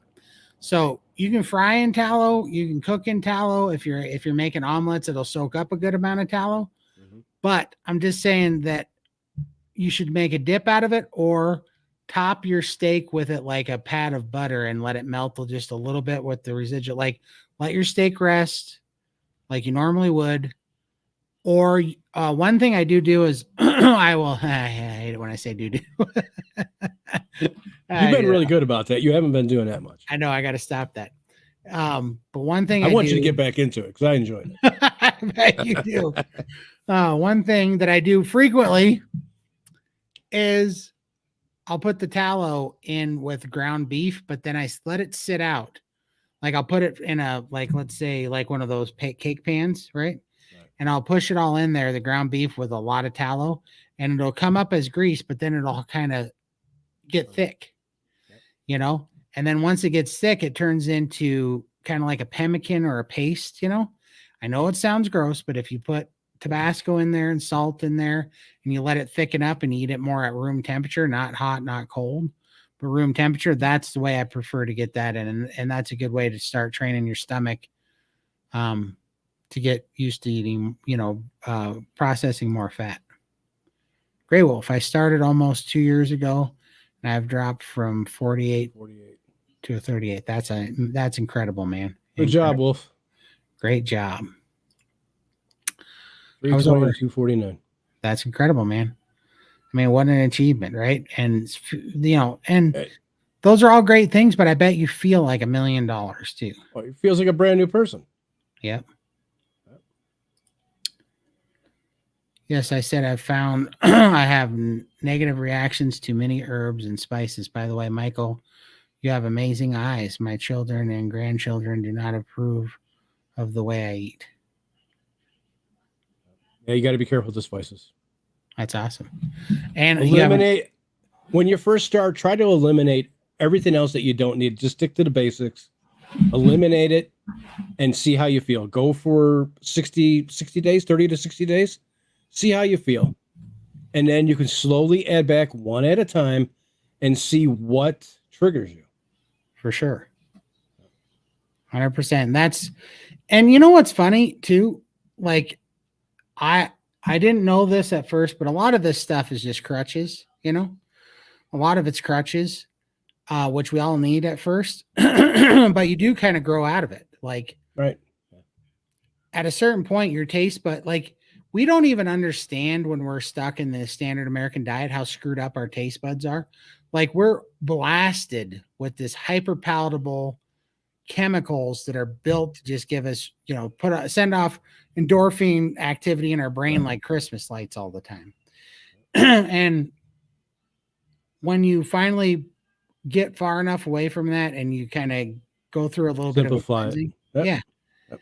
it's just like all of a sudden you taste all these nuances in food. Yeah. And you're like, all of a sudden, like most of the time right now, what I'm eating, I don't even put salt on it anymore because I don't need it. It's salty on its own. I literally have just been smoking food just by itself in a smoker with nothing on it and the smoke flavor. And it tastes delicious. I mean, it tastes so good. And sometimes I'll put a little finishing salt on it, way lighter than I used to. And it's perfect for me. Yeah, just think of all the stuff that we used to put on the food that we used to eat. The barbecue sauces, ketchup, mayo, and everything else that we used to throw on it just to eat. We don't do that no more. Nope. Don't have and to. The food tastes great. No. Right. And you know what's funny is you do this long enough and you go back. I have never done this on carnivore, but I used to do it on even keto. So I can imagine what it is. And I hear from my brother and my mom that have done this a few times. When you go back and you eat something crazy like a pizza or a soda, Sweet. Yeah, they especially said that the sweet stuff. So yeah, like for instance, my mom kind of purposely relapsed because she gets depressed sometimes, and she just decided she was going to go back to eating donuts and having Diet Coke here. Well, when I was in Texas, she did that for about 2 weeks. She's on carnivore now willingly. Like before, my mom's got Parkinson's, and I'm to twist her arm. Huh? Before I had to twist her arm because I made her stuff, and I was like, I'm not gonna. Now that I know what this stuff does, I'm not gonna kill you with it. So she stayed carnivore for probably 6 months pretty well. And she had a lot of things that happened and helped. But she decided that she needed more stuff. And what had really happened was she started cheating. Well, she started having the maid that comes and helps her clean. She started having the maid bring her in, sneak her in some junk food. So she got just enough. Wasn't a lot, but it was like some pudding cups and some jelly for her keto bread. Well, she got enough sugar that it kicked back in that sugar craving. She got mad at me. She decided she was going to go ahead and eat whatever she wanted to eat because she's 83 years old or whatever, and she can eat what she wants. And I said, fine. And that was about the time that I was going to Texas to hack your health. So mom started eating like off the Richter scale. Like all of a sudden one day I come in and there's, 2 dozen donuts, cake donuts, fudge frosted donuts and brownies and cheesecake and all. I mean, she went off the deep end, and she's always been addicted to Diet Coke, and the house was full of Diet Coke. And I just threw my hands up because I'm like, well, this is probably going to kill you, because she's got Parkinson's and all sorts of stuff going on. I was like, well, I can't stop her. So I went to Texas for 10 days. When I came back, she had been watching my videos that I had been kind of doing from Texas, and she was watching. That got her into watching old videos of me, and also Bella the Steak and Butter Gal and Dr. Ken Berry. Probably some carnivore kip in it too, right? Lots. Well, no videos of me, all carnivore kip, and she thought it was me. But then when I got home, she starts talking to me. She goes, I need butter. She was watching Bella the Steak and Butter Gal because I was down there with her. So she got onto Bella's videos, started watching Bella, and she decided she needed all this butter. But I finally asked her, it's like, what's going on? She goes, that stuff made me sick, and none of it even tasted good this time. Because mom's taste buds had changed, and she jumped back into it. So 6 months was enough that it took all the fix away from all the crap. So it didn't do what it did for her before, and it didn't taste like she remembered it tasting. Nothing tasted right. And so she's like, and it made her sick. So she's now willingly carnivore, which is pretty amazing, or more willingly. She was always somewhat willingly, but now she's like, I don't have to bug her at all. She's like, you need to get, what are you cooking for meat and all this stuff. And so I don't know. It's pretty funny that, her taste buds changed so much that it actually now pushed her back into carnivore. Yep, and I'll be 65 next month. Wow, congratulations. Feeling great in 65. I have plantar fasciitis and it's worse. Does it go away? I know I'm trying to think of instances. I know I've heard people talk about plantar fasciitis. I don't know if Ken Berry or anybody has a video, and I can't remember, but I know I've heard of people talk about that in SBG, but I can't remember. I'm going to assume, at the very least, it's not going to make it any worse, but I would assume, I've seen so much heal that's not supposed to heal. I'm going to assume that it gets better, but I could not tell you, to be honest with you.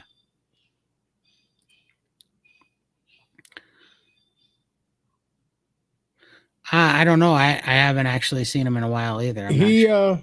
I just checked. He just posted a video 4 days ago. Oh, so he's still around. He's still kicking. Yep. Yeah, exactly. I know anybody that doesn't know this. When I first started YouTube, Mom came out and asked me why I was talking funny on this video, and I came out, and my own mother was on a Carnivore Kip video and thought it was me. And so I was like, Mom, I'm your son, and you don't. And she mistake me for. And that's why I tease him all the time about Carnivore. Yeah, because she thought I was using a funny accent to do a video like I was putting on the show for YouTube. And I'm like, that's not me, Mom. Yeah, it was something else.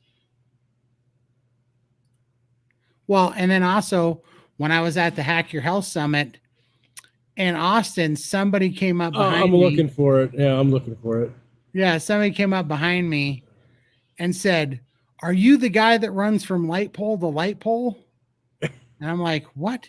And Lindy just starts laughing because I guess that was a Carnivore Kip thing.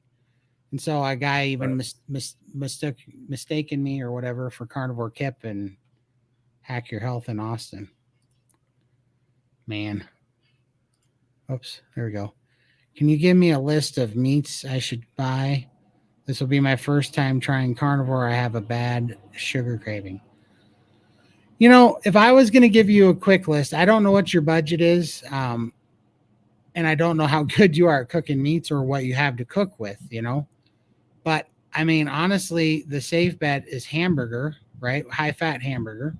Mm-hmm. I would start there and then also go to like chuck roast is another good one and put it in a crock pot or an Instapot. Either one of those are good options.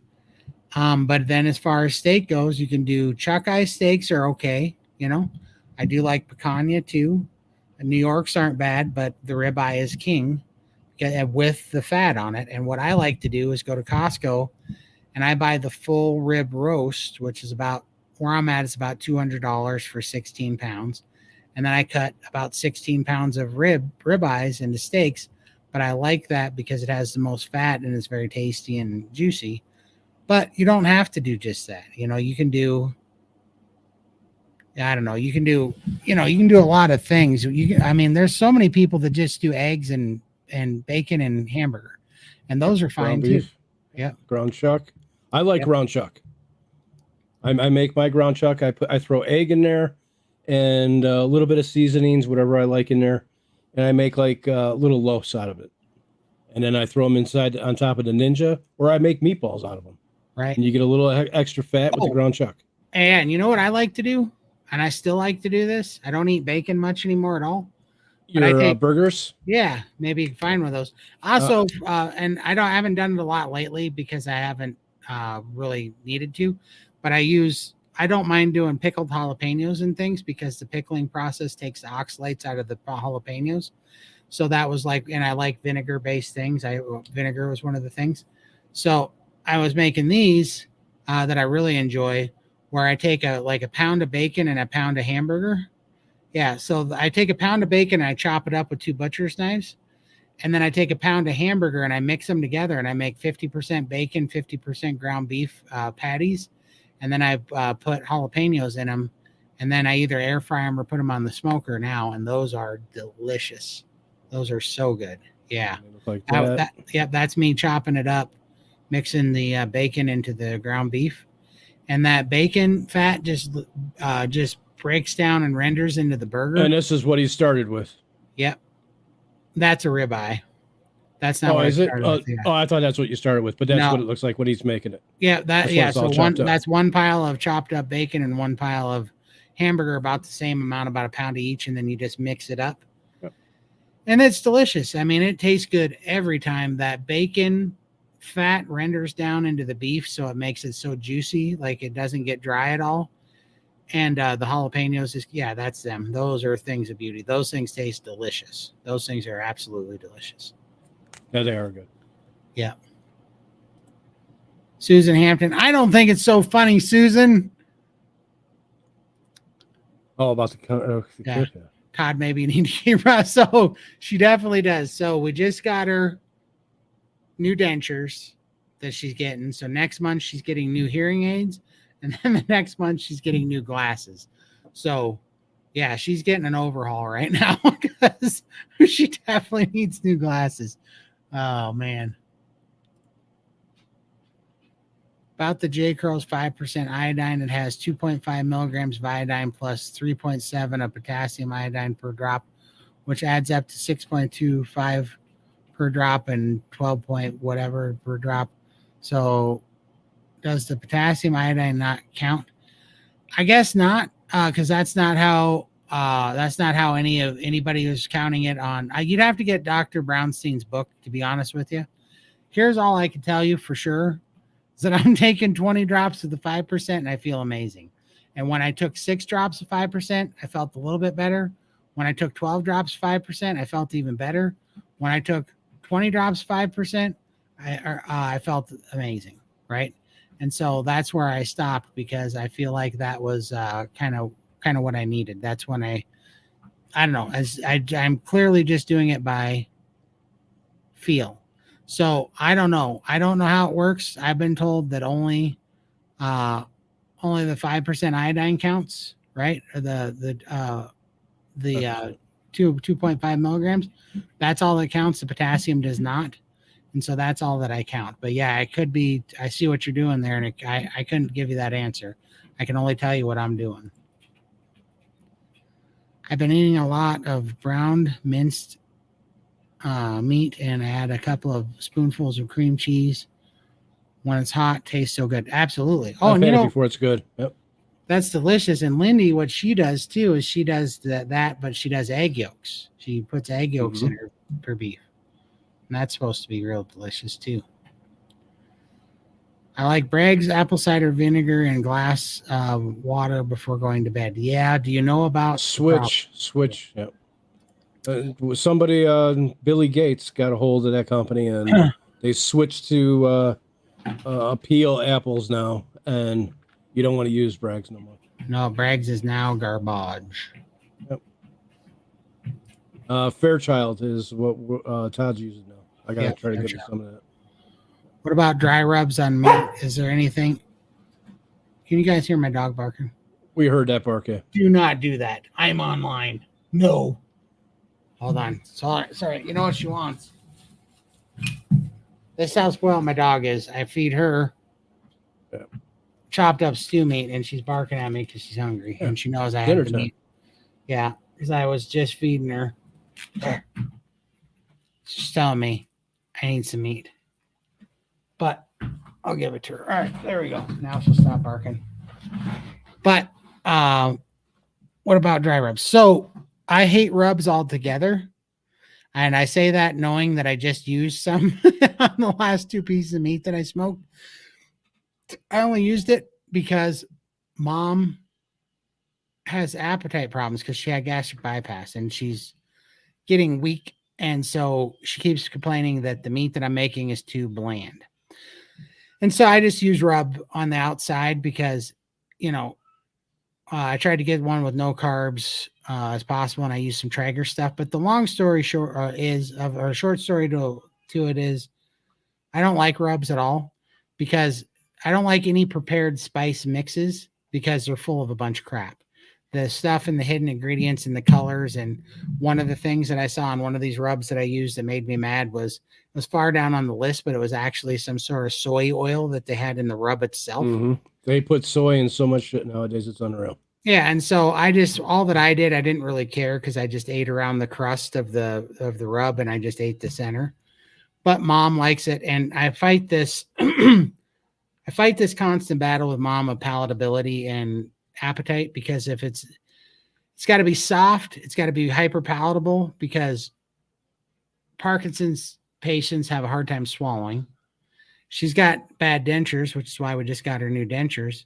Her taste buds aren't so great anymore. And she has gastric bypass, so she has no room. So it's just a constant struggle to keep food down her. So I basically try to make it a 50-50 where I can put some stuff, even if it's a little bit bad, it'll make her eat more of it. Right. Because right now she's under eating. So, but in the short story, I would say don't use rubs and if you're going to use rubs, make your own out of single ingredient spices and make one. Mm-hmm. Mix them. They're easy to make. What do we both eat besides beef? So right now I only eat beef and egg yolks, but it's not a law that I'm on. It just happens to be what feels good right now. But I eat bacon, beef, lamb. Occasionally I'll have shrimp, even pork of any kind, really, if you want it, and eggs, and that's pretty much it for me. And tallow. Same for me. With actually exactly the same except shrimp. I don't eat shrimp. I do have salmon once in a while, or a trout. Yeah, I like smoked salmon too. That's good. Howdy. Hello. Let's see. Just took a break to mow the lawn, weed whack hedges. Nice. Okay, and you already told them about the Fairchilds, right? Yeah. Yeah, Fairchild. White House. Yeah. I posted a link earlier. Let me see if I can find it again. White House is another good one. Yep. Bragg's recently got bought up by Bill Gates. Yeah, exactly. Yep. Okay. Susan Hampton, I think Food Lion, Walmart has White House brand. Oh, nice. Yeah, they're getting them all up to speed on the Brags.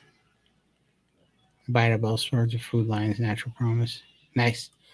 Yeah, it's too bad. It's so funny when there's a benefit to something. It's like, the powers that be go and try to buy it up. They try to ban it. They try to get rid of it. They try to, it's crazy. It is crazy. It's really just trying to get a monopoly. It's like, oh, people are really liking this thing because it has a benefit. Let's buy it up and ruin it. Yeah.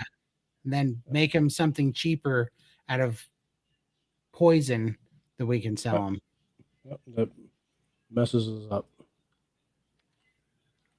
There we go. Food Lion has White House. Nice. I don't know what Food Lion is. Apparently we don't have one in Montana.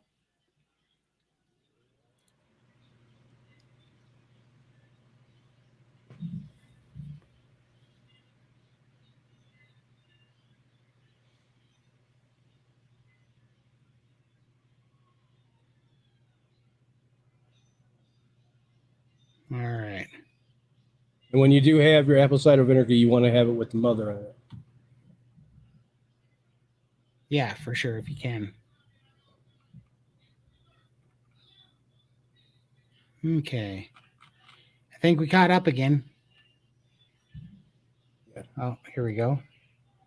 Food Lion is a grocery chain here in Southeast.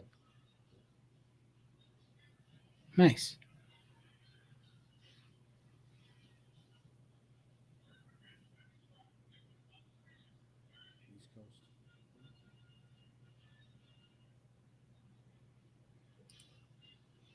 Nice. You guys got any more questions? Love to answer them before we get off here. We're probably going to quit a little bit early because I got to work tomorrow, and we started an hour later so I could get to it after work. But when this was on Audible, because we can't make Sundays. That's why we're talking faster. Get more in for your buck. more jaw wagging for your buck. When is Michael going to add wings to Todd's baby picture? I already got a cowboy hat on him. Yeah. Do not give him any ideas, you evil. Todd gets mad at me, and He threatens to kick me off the show when I do this stuff to him. I threatened to find him and freaking come to his house and draw stuff on his face while he's sleeping. Pay him back. He wasn't too happy about this. You see what he did? He made a bobblehead replica of me in a wrestler outfit that he made up for me in a previous meme that he was already making fun of me in. You know what is most insulting about that is they did kind of a terrible job on the hat. Yeah, the hat was Yeah, that was rough, but I get it. A for effort though. Everything else is pretty hilarious about it. And I mean, they got the color of the beard. Remember, that was when my beard was lighter though. Lighter. Yeah, I know. Todd, your mom is lucky to have you supporting her. Well, thanks so much, Charlie. If at home, they would just give her sweets till death. Yeah, exactly. And that's when I went to Texas, that was the talk we had. I said she was trying to go to a home because she was tired of me not letting her eat donuts. And that's why me and my brother talked and we were like, well, let's let her have what she wants for a little while and it's going to make her sick. And then she's going to not want it anymore, you know? And that did work, you know, because she was throwing a fit. And it's just like, Mom, I don't get to eat that stuff anymore. And I could fare it, but better than you can. But at a certain point, we lose our options. You know, we use up all the leeway and the grace that we had in this body and this life to make mistakes like that. And we've got to get straight. And now's the time. You know, we got to do what we got to do. So, yeah, no, that was a real thing. Oh, thank you so much, Susan. We sure appreciate it. Don't encourage him. Just don't encourage him. That's all I ask.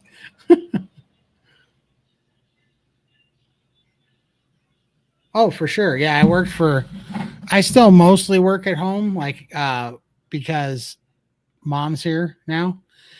And that was one thing that kind of coincided with me kind of being stuck in the house. But I do now go to the shop every morning and see the guys again, and I'm completely mobile and I get to do whatever. And that feels great again, just to have the option. Well, I mean, it feels great again to like leave the house and go to the job site to drop off material, or if the guys need new prints or whatever, like, to actually go to the job again. Yeah, absolutely. It's great. Thanks so much. So I know how the real reason Todd has changed to the white hat so it doesn't match the bobblehead so well. Absolutely. I still have the black hat and it'll be coming out as soon as it gets cold. This is my summer straw hat. When he puts the white hat on, I call him Boss Hog. That's fair. that is not at all hard to see where that comes from. All you're missing is a cigar, man. For sure. Hate that I came in late. Two of you are my favorite people. Oh, thank you so much. We appreciate you so much. But we will be back, and I am trying to get online more often. It was hard this summer, but I am going to be making more and more videos. I was online on Sunday. We're online today. I'm going to try to get online one more time before next Sunday and try to get some videos up. I got a lot more shorts that have been coming out. I don't know if you guys saw those, but I've been getting those pumped out. And I am getting to the point where I'm going to start getting some more content. I want to more rants and raves of things that I'm really thinking that been on my mind lately. So I'm going to start getting some of those out there. So, but yeah, I appreciate you guys very, very much. And we love you guys. And we'll see you at least next Sunday. Are we doing Sunday? We'll see. Okay. We'll see. Soon. If not, maybe we'll see you soon. Yeah, we're going to see what's going on. Watch your make sure your notifications are on and it'll come up. But we'll be putting it up soon. Hit that like button too, guys. One time. That'd be cool. Yeah. We appreciate you guys. We'll see you next time. Take care, guys. Have a great week. See ya.